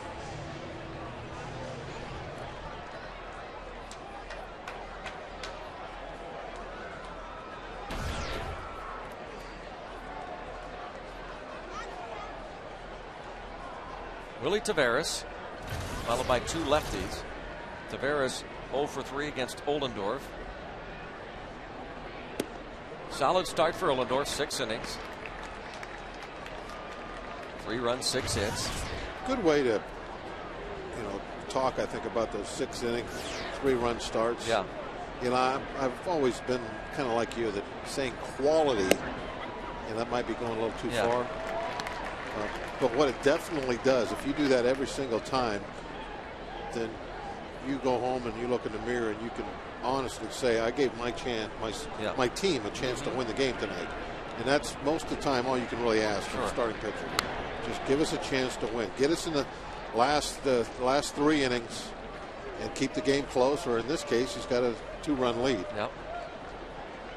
But that's why I think that's where the quality start comes from, because it's what you're looking for.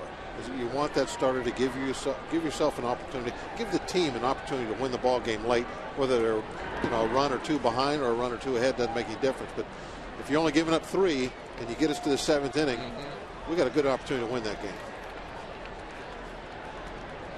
And that's what we have tonight. Obviously, we're up 5-3. We have a very good opportunity to put this one in the win column. 1-2 pitch. We'll stay 1-2 on Willie Taveras. Yeah, I'm with you on that. It's a quality, a little too strong a term, but just doing a good job to keep your team in the ball game. Give your team a chance to win.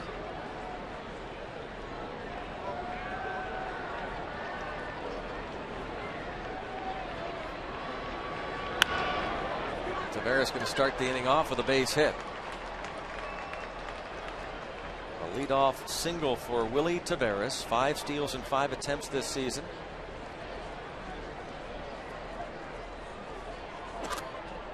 And we'll see a pinch hitter. Darnell McDonald will bat for Dickerson. You can't take for granted, just because they're down by 2, that Taveras is just going to play it conservative over at first base. He's one of the great base stealers in the game right now, so we'll have to watch him. It really gives you a great look there of how far the lead is. Not too much right there. About 2 steps.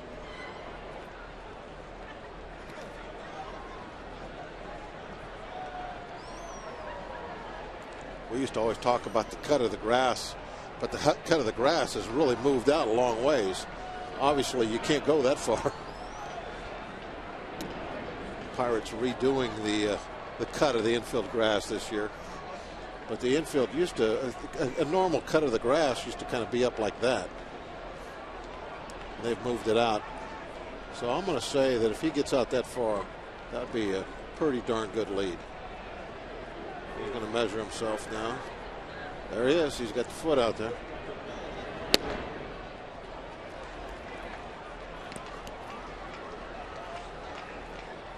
Two 2-0 on the pinch hitter, Darnell McDonald. Joey Votto is on deck. Their big hitter.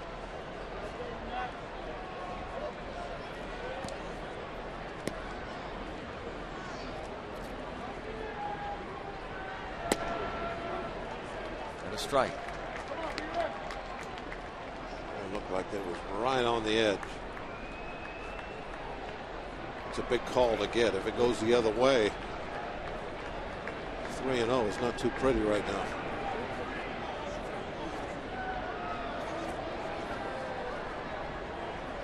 Diaz wants a breaking pitch. They got a chase. Nice. A bluff start at first. Swing and a miss. 2-2. Darnell McDonald signed as a minor league free agent over the winter. Off speed, down and out of the strike zone.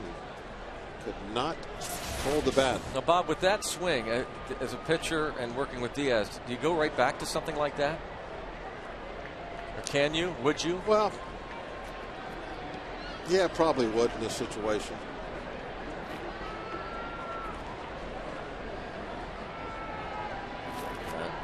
Burnett steps off, gets Taveras back to the back. The other thing in this situation you can do is, after you make somebody look silly like that and chasing something slowed down, is you think, well, he's going to make an adjustment. That means I can go up and in. But they're going to stay off speed. He lines it toward left, and Nigel Morgan will be there to make the catch. He went off speed. He threw it right down the middle. Got away with it. Yep. This is what happened the other day with Berkman, remember? Yep. And last homestand. Hung the same pitch in pretty much the same spot, but Berkman is a much different hitter, and he made him pay. That really is the only bump in the road so far this season for Bernie. Was that Berkman at bat? A couple guys on, and Berkman hit to the left field bleachers. Well, this is a huge at bat now in this ball game. Joey Votto, the runner at first, 1 out, and the Pirates leading by 2. I told you it was going to come to this. You did, didn't you?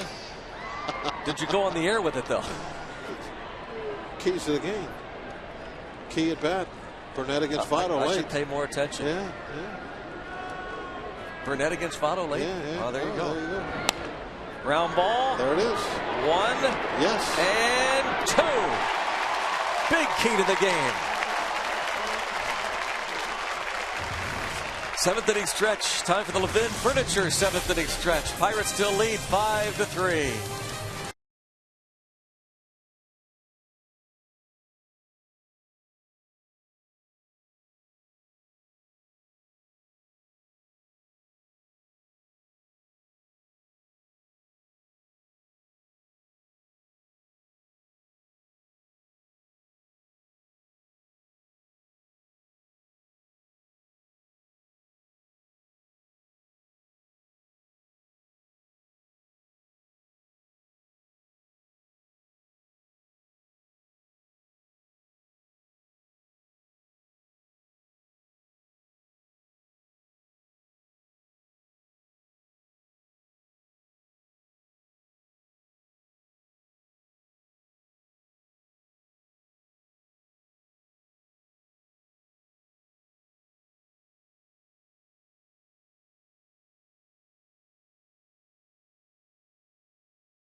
McDonald stays in the game to play left field. He pinch hit for Dickerson.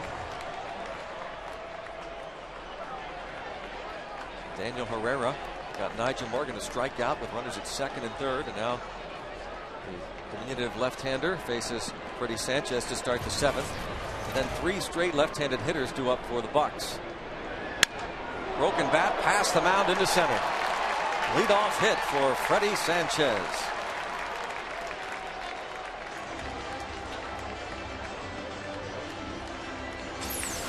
Looked like we're right by the glove.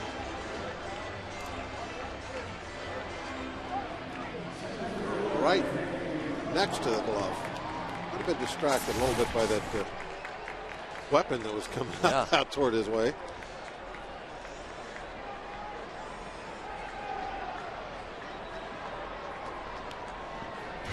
Another drag bunt attempt. Showed it. In the night of the bunt, we've had maybe 4 or 5 different players at least show that they wanted the bunt. Weather is starting to loosen up.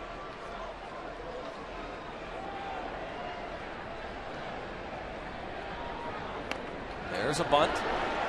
Beats Herrera, and he beats the play for a base hit. Third hit of the night for Nate McLeod. As this bunt is put down, it's right on the edge of the grass. And not too many pitchers are going to be able to come all the way to the dirt, field a ball, and then spin and throw to first and get anybody out. You know, maybe this is hindsight being 20/20, I don't know, but as a first baseman, you're already in because you're holding on the runner. You see that ball put that close to the line, your pitcher's not going to have a chance. There's only one way you're going to get an out, and that's for you to get to the ball before the runner passes you. Scoop and tag. Other than that, it's a base hit. Maybe a right-hand pitcher falling that way who doesn't have to spin after he picks it up might have a play at an out, but even that guy's, it's going to be tough trying to throw over McLeod's shoulder as he's going down the line.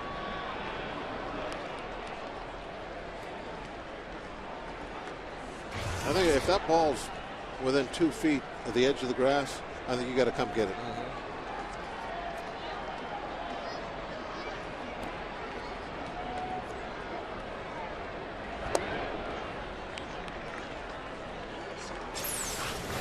Now, if that ball's out in here, maybe even a little further away than that, then maybe. But look how close that is to the edge of the grass. If he's picking up the ball right where he's at right now, he's got an out. Yeah. But when it's that close to the grass, as a first baseman, I don't think you can just backpedal to the bag. You've got to come get it and hope you can scoop it up and put the tag on whoever the runner is before he's by you. It's just a do or die play. Yeah. You know, if somebody was going to argue that point with me, I wouldn't say they were wrong either. It's a tough play. Somebody that fast makes a bunt. Was that close to the line? 2 years ago, the Pirates were just befuddled by that play. The bunt to the right side. I mean, it hasn't happened. Yeah. Hardly at all. There was a couple. Yeah, that was about 2 years ago where we. Yeah. It just seemed like couldn't defend it. We went a long time without getting anybody out on a bunt. Just sacrifice bunts. Yeah. Strike call 3-2 on Adam LaRoche. He has walked, singled, and fouled out. Perry Hill is one of the outstanding infield instructors in the game. That would be the man to talk to about it. Oh, base hit, and they're loaded. Daniel Herrera had, before this inning, given up 1 hit in 12 at-bats against lefties. But a bunt single for McLeod and a line single for Adam LaRoche. The breaking ball that LaRoche just hangs right in there. The breaking balls that go off the plate down and away, sometimes Adam just cannot quit swinging at those. But if you start something off the plate inside or at him and break it over for a strike, even though you're left-handed, that doesn't give you any advantage against LaRoche. I mean, he's not going to bail out and run for that ball just because you start at him.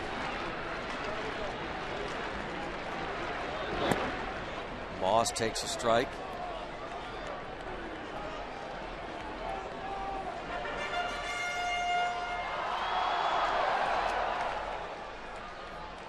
Corners are even with the bags. The middle infielders are back. And Moss nearly nicked by that pitch. It's 1-1.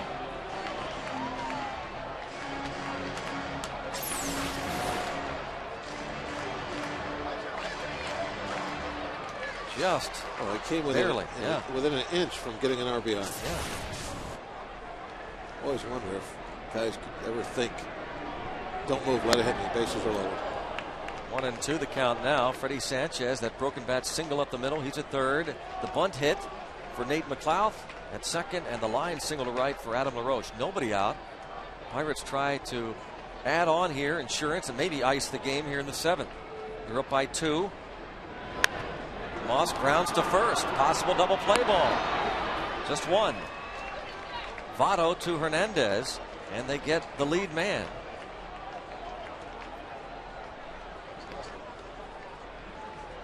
Becker's going to come to the mound. Here you see the replay. It looked like Votto just really didn't have a whole lot on that throw home.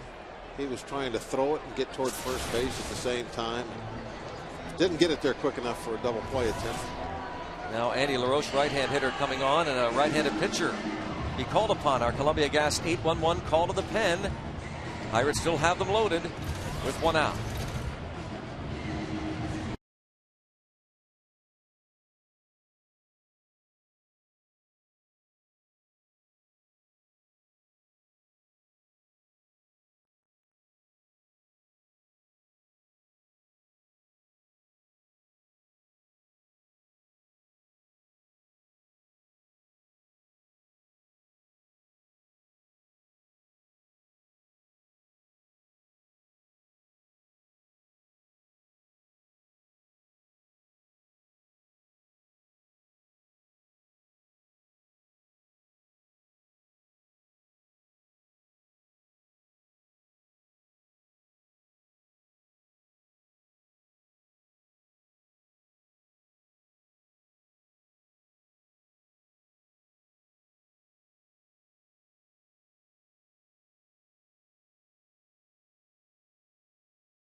Angels pitcher Matt Palmer, the 30-year-old, defeats the Yankees, his 5th big league start. Ryan Theriot, who hit a grand slam last night, hits a home run today, 2nd consecutive day, his 8th career dinger. Cubs beat the Marlins 6-1. Shane Victorino walks with the bases loaded in the 10th inning.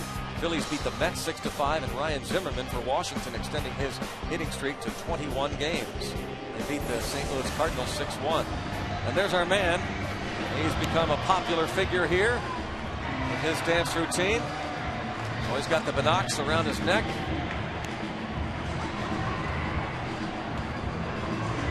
They love him. Andy LaRoche lays off the breaking ball appeal, and the first base umpire Angel Campos says he didn't offer. Andy LaRoche hit by a pitch with the bases loaded in the first. Flied out to right in the third. Lined out to right as last time. Now facing veteran David Weathers. And a ground ball off the glove of Rosales. They get one. No, they don't get anybody.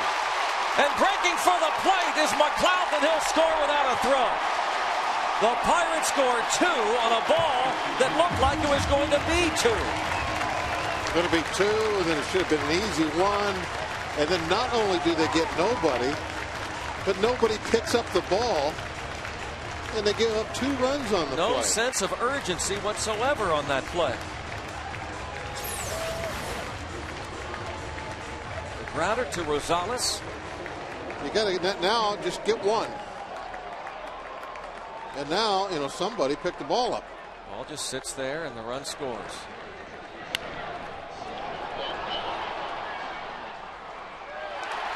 There's Nate coming in easy. There's that LaRoche guy again being aggressive on the bases. Yeah. Adam LaRoche, he's got a spring in his step this year. I'll tell you, he's always looking to move up. And he does it there. That ball just laying there in the infield, and nobody hustling after it. That's a fielder's choice. And an error to the second baseman. 1 RBI for Andy LaRoche. That's the 3rd error on Brandon Phillips, who won a Gold Glove last year.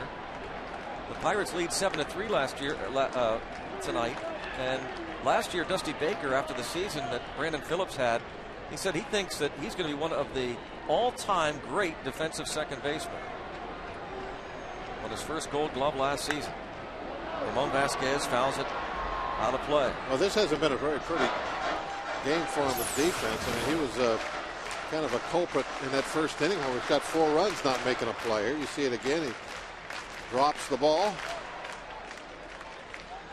And then the ball just lays there. And the speedy Adam LaRoche scores from third.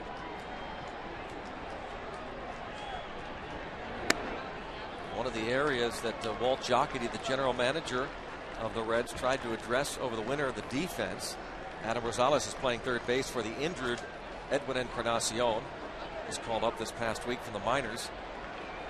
They felt like a healthy Alex Gonzalez, Gold Glove caliber shortstop, combined with Brandon Phillips, who won that Gold Glove last year. Fly ball to right center. Bruce camps under it. And Moss will tag and move to third. And with the addition of Willie Taveras in center field, they really thought they shored up the defense. But that miscue by Brandon Phillips, the 20th error committed by the Reds. Only 2 other teams have committed more errors this season.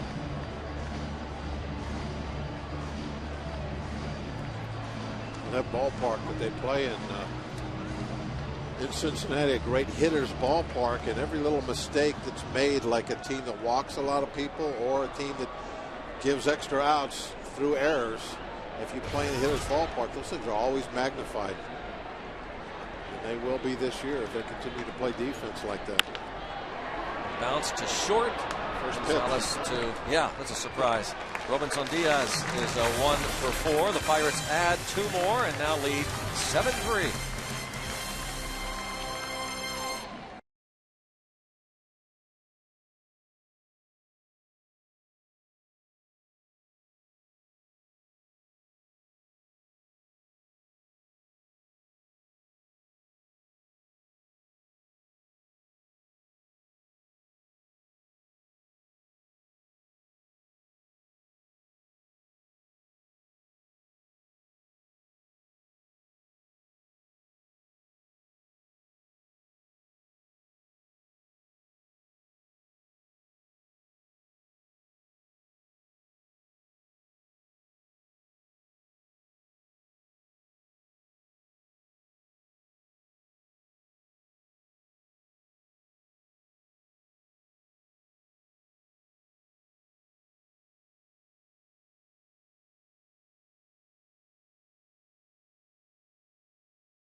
It's leading at 7-3. John Graybo takes over. Our Barrel Automotive stats, best records in the National League when leading after 7. Pirates are 10-0 so far. They were great in that department last year. In fact, only the Yankees had a better record than the Pirates when leading after 7 innings last season.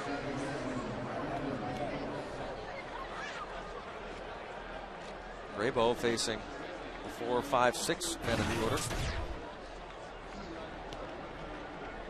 Bucks lead by 4. See Graybo's numbers. He gave up the leadoff home run to Brandon Phillips in the 8th inning. Last night, the Reds were leading 1-0. And Phillips led off with an opposite field home run. This time, a pop-up the opposite way. And the second baseman, Sanchez, drops the ball. Sanchez calling off Brandon Moss the whole way. Yeah, they're talking about it. Looks like Freddie wasn't real happy. So the look on his face. And even when that ball bounced behind him, he immediately looked to Moss.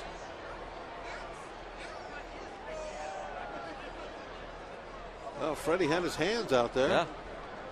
E4.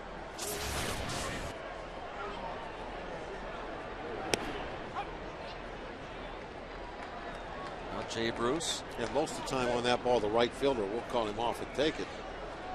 I don't know, you know, maybe Freddie heard footsteps.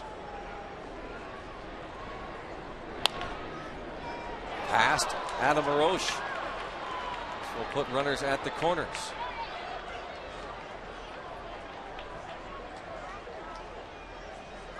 Jay Bruce with his first hit tonight.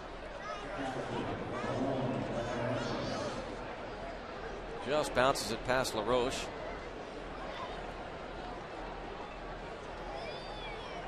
He was covering the bag. And enough on it for Jay Bruce to get the single to right.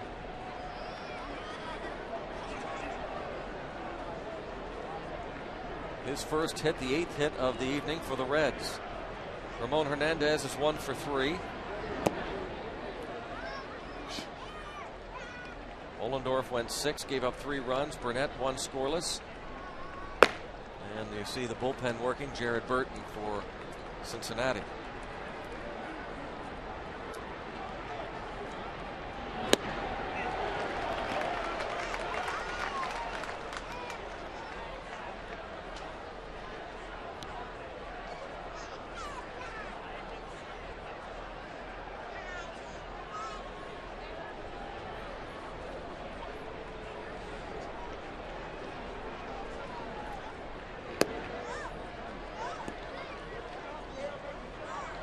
Tyler Yates for Pittsburgh.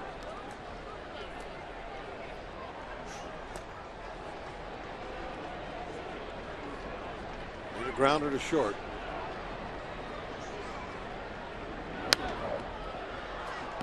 Two and 2. Doesn't look like Hernandez is thinking along those lines. He sees the big hole on the right side. He's going not right field.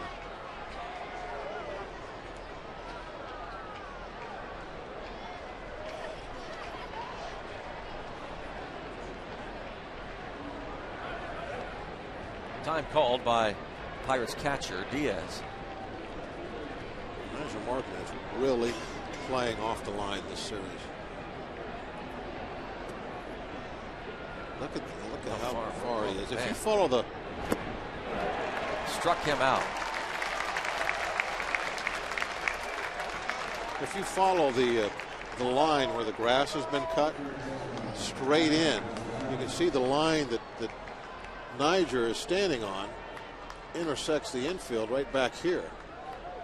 Now it's 90 feet to the base, so it's probably 30 feet back to where the grass is. So he's got to be 120 feet off that foul line. He is dead standing in the middle of that left field gap.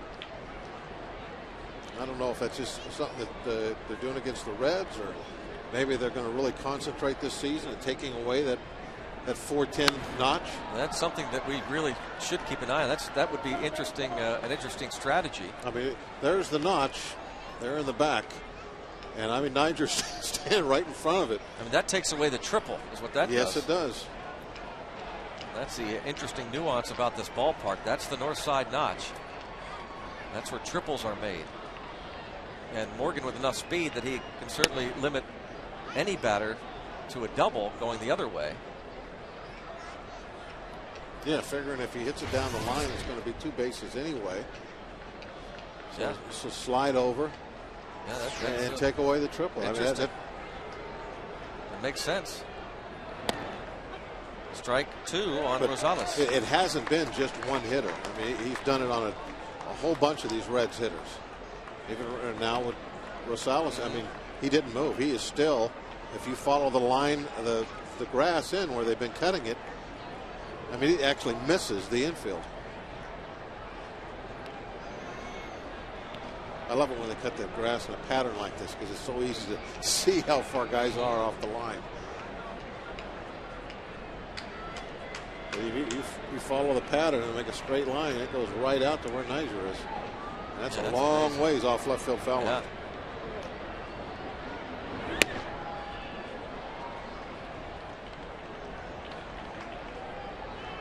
Oh, there you can, you can really see that line now. You just follow it straight over. Straight over, Bob. Well, look, that's as straight as I can draw. Sheesh. Okay. You get the drift, though. Yeah. Pop up. Headed toward the seats. And it'll drop in the first row. And, coloring with the granddaughters, too. Uh-huh. Well, I bet you your granddaughters do a better job than that. I'm willing to bet. They do. They're not bad colors. Very good. Real good with the chalk out on the driveway. Yeah. Excellent with the chalk. Stays 2-2 on Rosales. Runners at the corners, 1 out. Brabo looking to get the third baseman. He taps one to third, and the throw to second. That's all they'll get. RBI for Rosales as Phillips scores the unearned run. The play going 5-4. That's just what you want late with a lead. Just get outs. You don't care about double plays. Just don't care about trading runs for outs. Every time they put a ball in play, don't do anything fancy. Be conservative. Just make sure of one. And that's what it's come down to. The Pirates just looking now for 4 outs. Alex Gonzalez hit the 3-run homer in the 4th off Ross Ollendorf. And this is tapped to third. Nice backhand play, but LaRoche can't get the ball out. And it's a base hit for Alex Gonzalez, putting 2 aboard. Infield hit. I wonder if that would have went foul. Well, we'll find out right now. Nope, that's definitely a fair ball. Fair as can be. Boy, this will be a great look. Right down the foul line. He backhands it just before it's about to go past the bag. And that would have definitely been probably a 1.5 feet in fair territory. It's the 9th hit for the Reds. Even if Andy gets that out of his glove right away, I'm still not convinced he's going to be able to get the kind of throw off to make an out of it. Jerry Hairston Jr. has been announced as the pinch hitter for Weathers.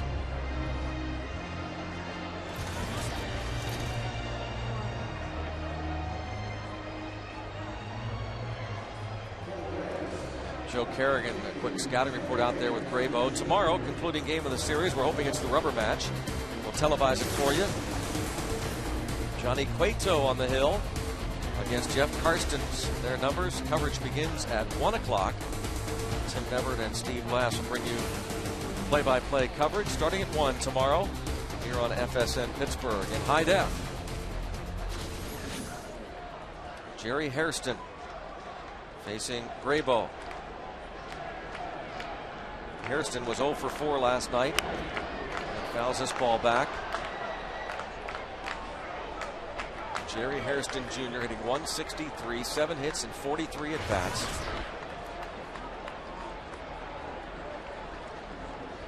A guy who unquestionably has benefited greatly from playing his home games at Great American Ballpark.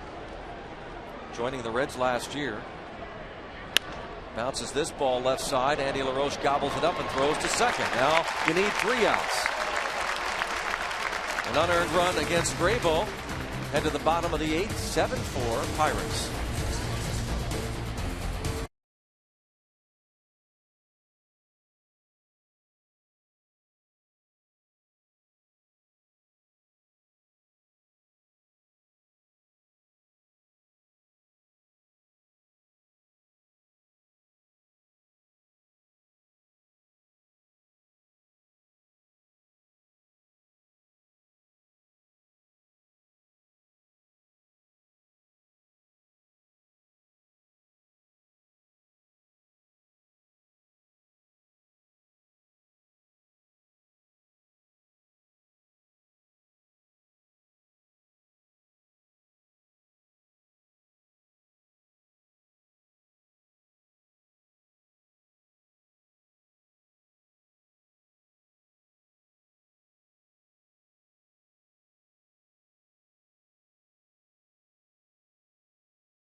made you smile, and really plays in the first inning that made the Buccos and their fans smile. Nigel Morgan leads off with a hit. Freddie Sanchez opposite field single. Nate McLeod, a ball that eats up Brandon Phillips for the first run. Later the bases loaded and Andy LaRoche hit by a pitch to bring in another. And Ramon Vasquez, a 2-run single. The Pirates sent 8 men to the plate, scored 4 times in the first inning.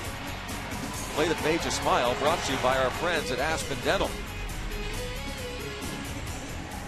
Jared Burton takes over here in the 8th inning. He's the 4th pitcher to work for the Reds.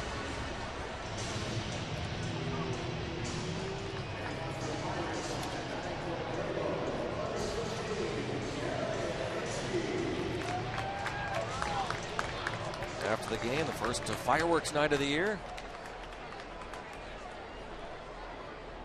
Got the barge out there. That's not the barge, by the way. It's out there ready. All full of fireworks, ready to go. Eric Hinsky, the pinch hitter for Graybo. Currently a save situation, so Caps will loosen up.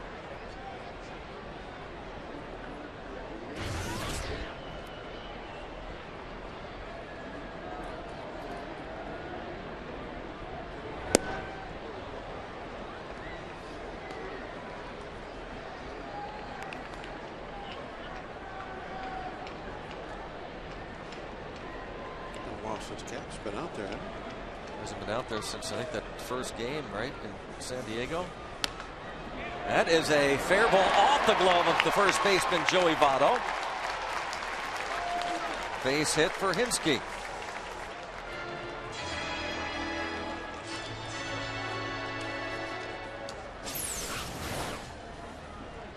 Look at the Hinsky hit.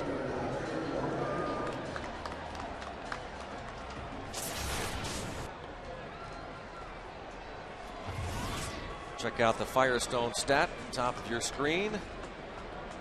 Toughest to double up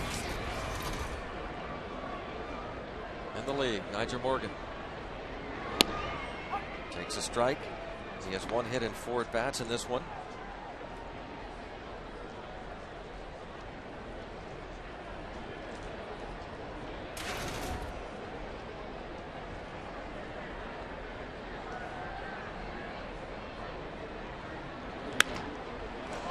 Hurry, Roller to short. Hurry. Beat it. Woo. Woo. He stays at the top. Oh, we knew that, but that Firestone stat, he wasn't going to get it doubled up. Oh, I thought we dropped the jinx on him there. Not even close. Just more proof the jinx doesn't exist right here, folks.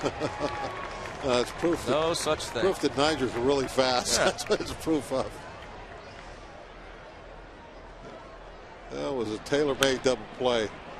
Go, come on, baby, go, go, go, go. Easy. A full step. Notice he wasn't watching that one.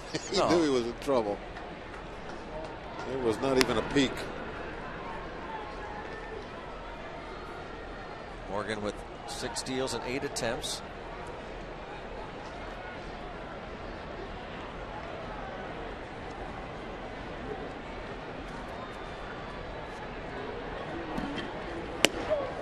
Snap throw to first.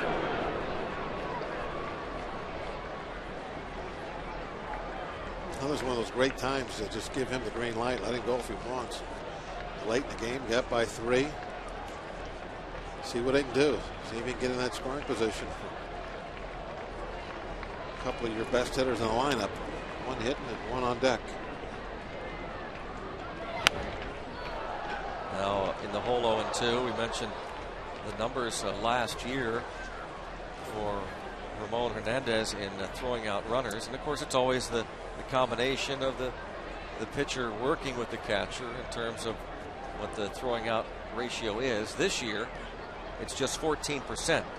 14 attempts, 12 successful with Ramon Hernandez behind the plate.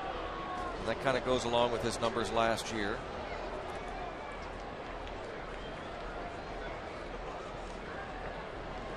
With more experience, he'll get to where his success ratio is way up there.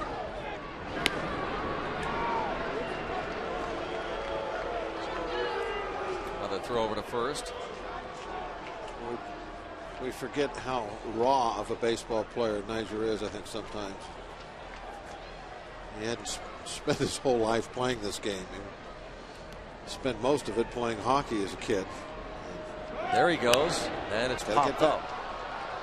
Oh, it's back in my ass. I think that was up in the infield. I'm like, what? Niger, don't listen to Bob. Why isn't he getting back? He's in the second deck. All right, so get back. Into the 52-year-old eyes, I didn't see that. I thought that was straight up in the infield. Let's see exactly how close this was. Oh, brother. Hurry.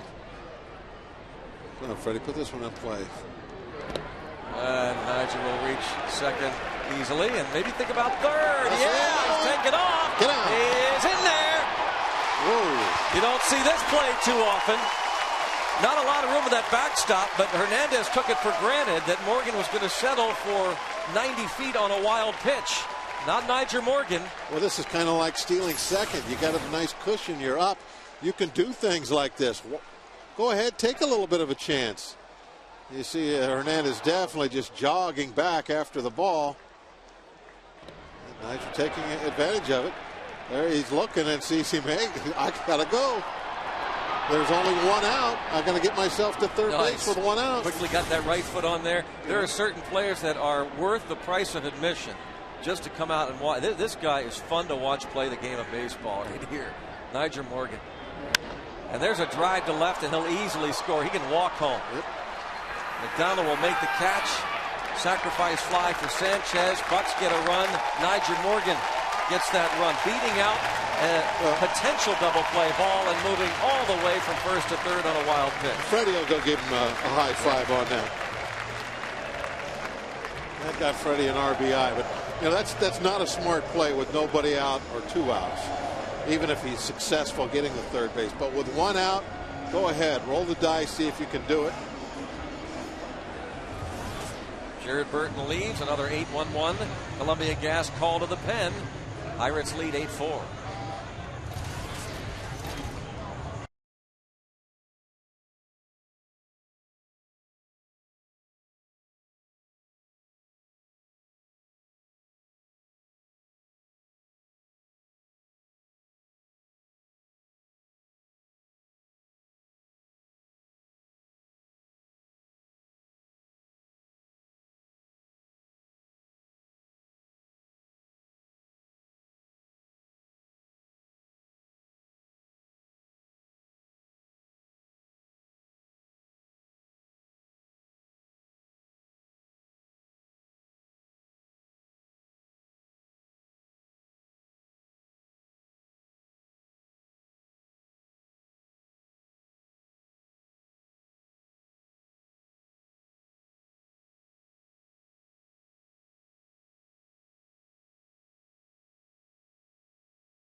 Bases.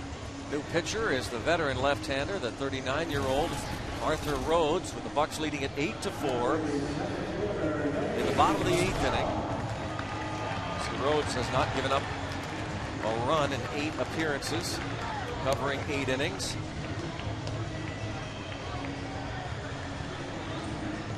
We were talking a while back about the Pirates having interest in the catcher Ramon Hernandez a few years ago, trying to work out a deal with the A's. Jason Kendall was eventually traded to the Oakland A's for Mark Redmond and Arthur Rhodes. But Arthur Rhodes was a Pirate for just a couple of weeks in December. They traded him to the Indians for Matt Lawton. Nate McLeod, 3-hit night, 3 runs scored. And a fly ball to Bruce. This will do it for the final out. 8-4 ball game. Buccos lead heading to the ninth.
Double play ball, but not with his speed. He beats out that ground ball, so he's aboard. And then with Freddie Sanchez at the plate, Ramon Hernandez, the catcher, assumes it's just a 90 feet wild pitch. Not the case, as Morgan goes all the way to third. And so he's there for Freddie Sanchez to lift the sacrifice fly to left, giving the Pirates an insurance run. Nyjer Morgan, exciting player to watch. Of course, what he's done is taken a save opportunity away from Matt Cash, but that's just fine. 12 runs scored in the last dozen games for Nyjer Morgan.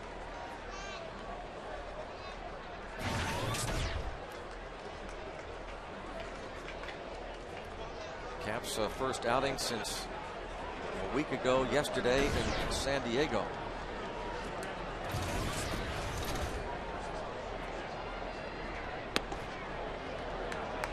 See Nyjer standing out in left field and think about what he has done, even though it's still very early in the year. Think back to spring training, how miserable he was. Yeah. And just. Well, he wasn't miserable. Well, no, but the way he was playing. Yeah. I mean, he had a good last week. Yeah. That was about it. And it was close to not being our left fielder. There was concern, and no doubt, but he kept saying, don't worry about it. He said the Pirates gave him some tough love. Neil Huntington and others made it clear that they wanted to see Morgan get on base more. More and more every single year I'm around this game, I become more and more convinced. Spring training means nothing. Do not make any decisions on what you say in spring training. Everything should be based on your knowledge of what has gone on before, people's track records. Spring training is to get in baseball shape and be ready for the season. Fouled out of play. I was talking to Rich Donnelly, who is a coach and an advisor in the organization, back with the team. He has been traveling around a couple of minor league clubs. He'll continue to do that. And there he is. There's Rich Donnelly on the bench for this homestand. And of course, a longtime coach under Jim Leland.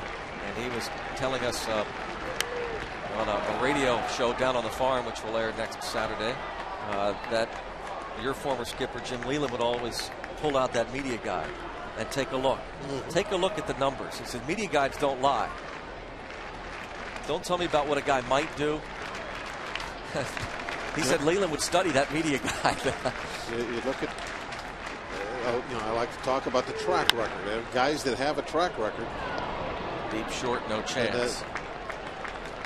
That's what they're going to do. I mean, there's a certain time in their career where they're going to start falling off. That's natural. They hit early 30s, mid 30s. you better start watching them close. But I mean, if they're still, you know, fairly young baseball age-wise, and they have a track record of what they have done, you're going to have very few players ever all of a sudden make a big jump, either way better or way worse. You know, as long as there's no health issues.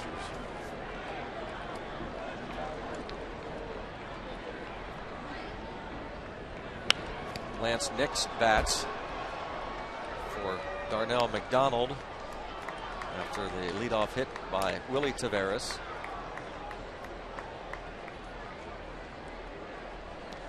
Pirates trying to get back over 500. 3 outs away from making it 12 and 11. That would be the Reds record. Runner goes, and it's bounced into right. Runners at first and third. Nobody out. Base hit for the pinch hitter, Lance Nix.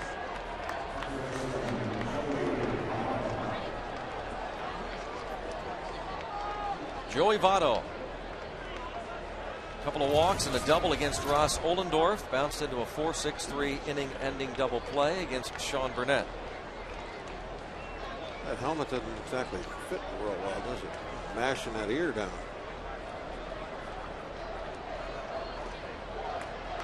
How big is that insurance run now? Pretty big. Votto would be the tying run if we hadn't picked up that. Well, Niger hadn't picked up that run. But one guy you don't want to see come up there as a tying run, he would have been.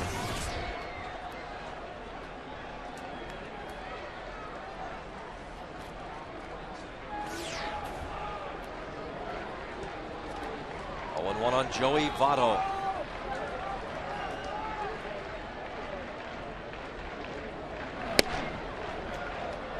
Missed with the fastball.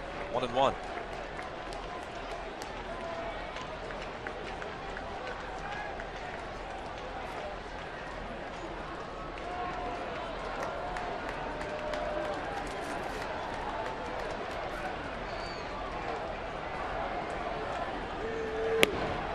Striked on the inside corner.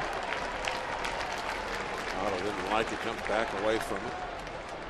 Has a few questions for Dale Scott.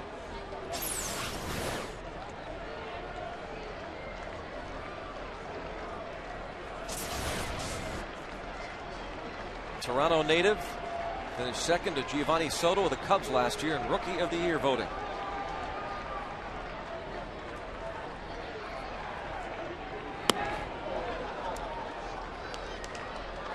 Even up. 2-2 on Votto. The first Reds player to hit 20 homers with 30 doubles in a season.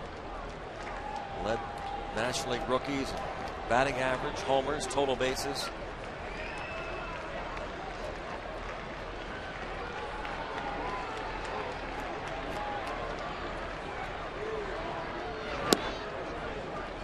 Breaking ball misses, now goes to 3-2.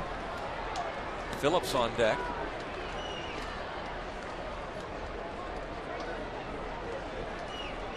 Who would be the tying run? So yeah. You don't want to give up any more hits. Or even a walk. Keep that tying run away from home plate. Caps has walked 3. Fouls it out of play. Might have been ball 4 there. Now 3 is not an alarming number to most pitchers, but consider that Caps walked 5 last year in 54 innings. Season cut short by an injury. Joe Kerrigan looking on.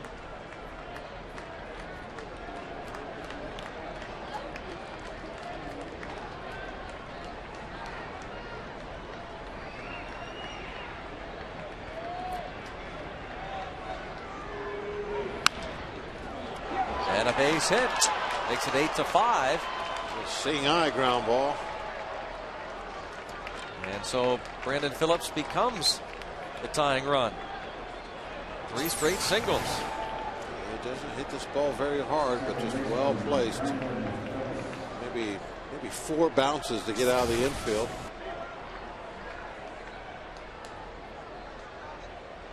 Joe Kerrigan comes out. Brandon Phillips last night against Graybo, the first pitch in the 8th inning. In his 3rd home run of the season to make it a 2-0 game. He added a sacrifice fly in the 9th as the Reds won it 4-0. Brandon Phillips tonight, he had 3 at-bats against the starter Ross Ollendorf. Bounced to short in the 1st inning. Lined out to left in the 3rd. Bounced to short his 3rd at-bat. And last time up hit a pop-up against John Graybo that was dropped by Freddie Sanchez. And those are not good numbers you see against Matt Capps. 7 for 12 with a pair of homers. Well, he's looking for some redemption right now. You would think he's real shaky with the glove. He's directly led to at least a couple of runs by the Pirates. He wants to do something special right now. You can bet on that. Ball 1. Nobody out as the Reds rally here in the 9th.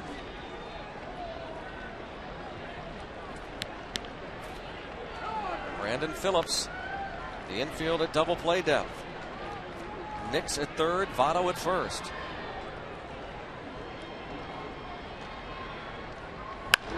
And another base hit. And from one hole to the other hole, back to that hole. Just 4 ground balls. They're finding the open spots in the infield. Not a whole lot different that Capps can be doing. The inning could be easily over if he just was a little luckier.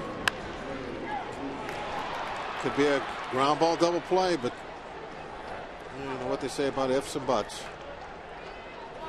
The inning started with a Willie Taveras ground ball, slow roller that Vasquez just had to eat. Nix then the ground single to right. Votto the ground single to right field that brought in a run, and here Phillips the ground ball through the left side. And now the tying run is at first. Jay Bruce at the plate. And hits a fly ball toward left center. Morgan there to make the catch. And the runners get back 1 down. Best ball they've hit in a while. Niger had to make a little lunge at it. The ball really carrying. Yeah, Niger. Good thing he's shading that gap. He's got the speed to make up for a lot of things. He's an interesting guy, fun to watch, as we said. Made the play. Gets it done.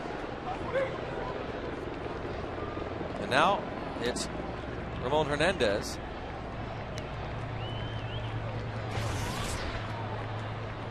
He goes over to Niger toward that notch again.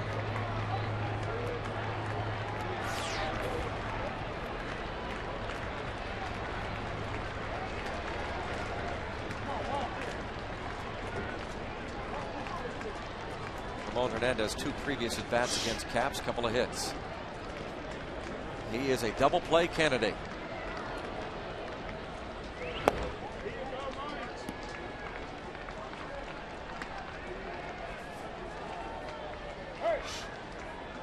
One ball, no strikes on the veteran backstop. Ramon Hernandez.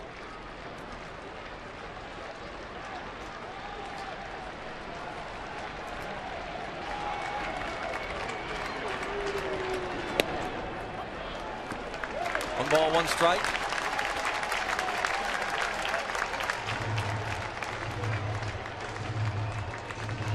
Hits are even at 13 apiece. Niger again way over into that gap. Way over there. The runners, Votto and Phillips. There you see Niger Morgan toward the notch again in left center.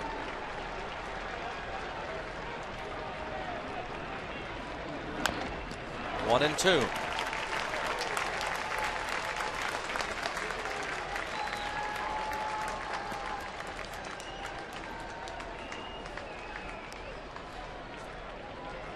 This is Ollendorf's game to win. And even though I'm sorry, go ahead. I was going to say, even though the tying runs on first base, the Pirates are there playing no doubles right now. Yeah. LaRoche is off the line at third base, giving him the left field line. Struck him out looking. Right. Oh, Joe, the inside corner. That was huge. for the madcapper. Yep, very big.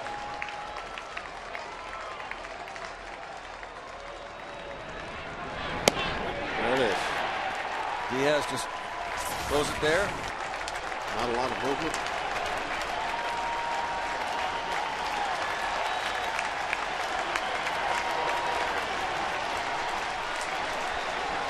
Eight, 6. 2 outs, 2 on. Rosales. 2 hits and 4 at bats in this game.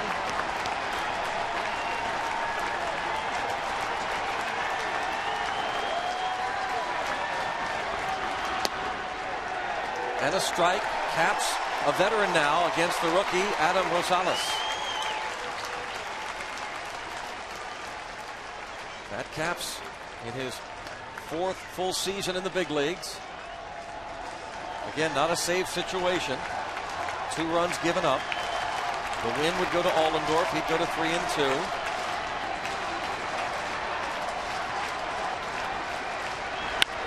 Bounce left side. Off the glove of Vasquez. And the bases are loaded. How many of those balls are they going to hit in the hole?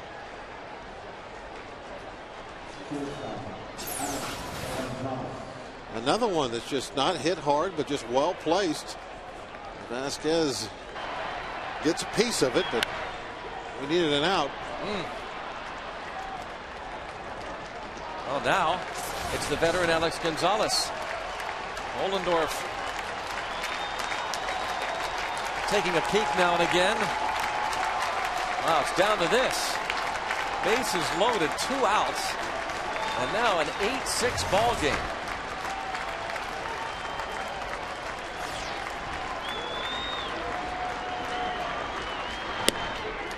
Strike 1.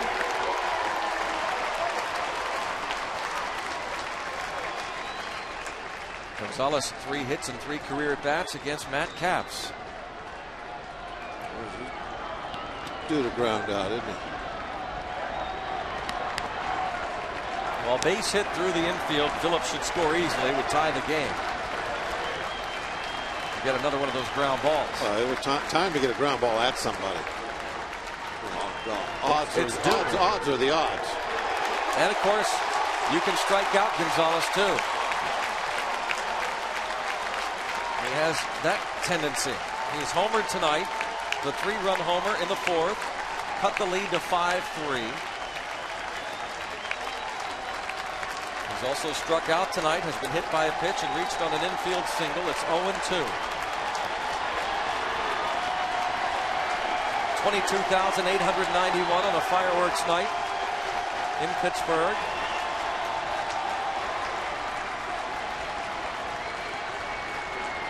Struck him out! Raise the Jolly Roger! The Bucks defeat the Reds. A little bit of paint right there at the end of the game.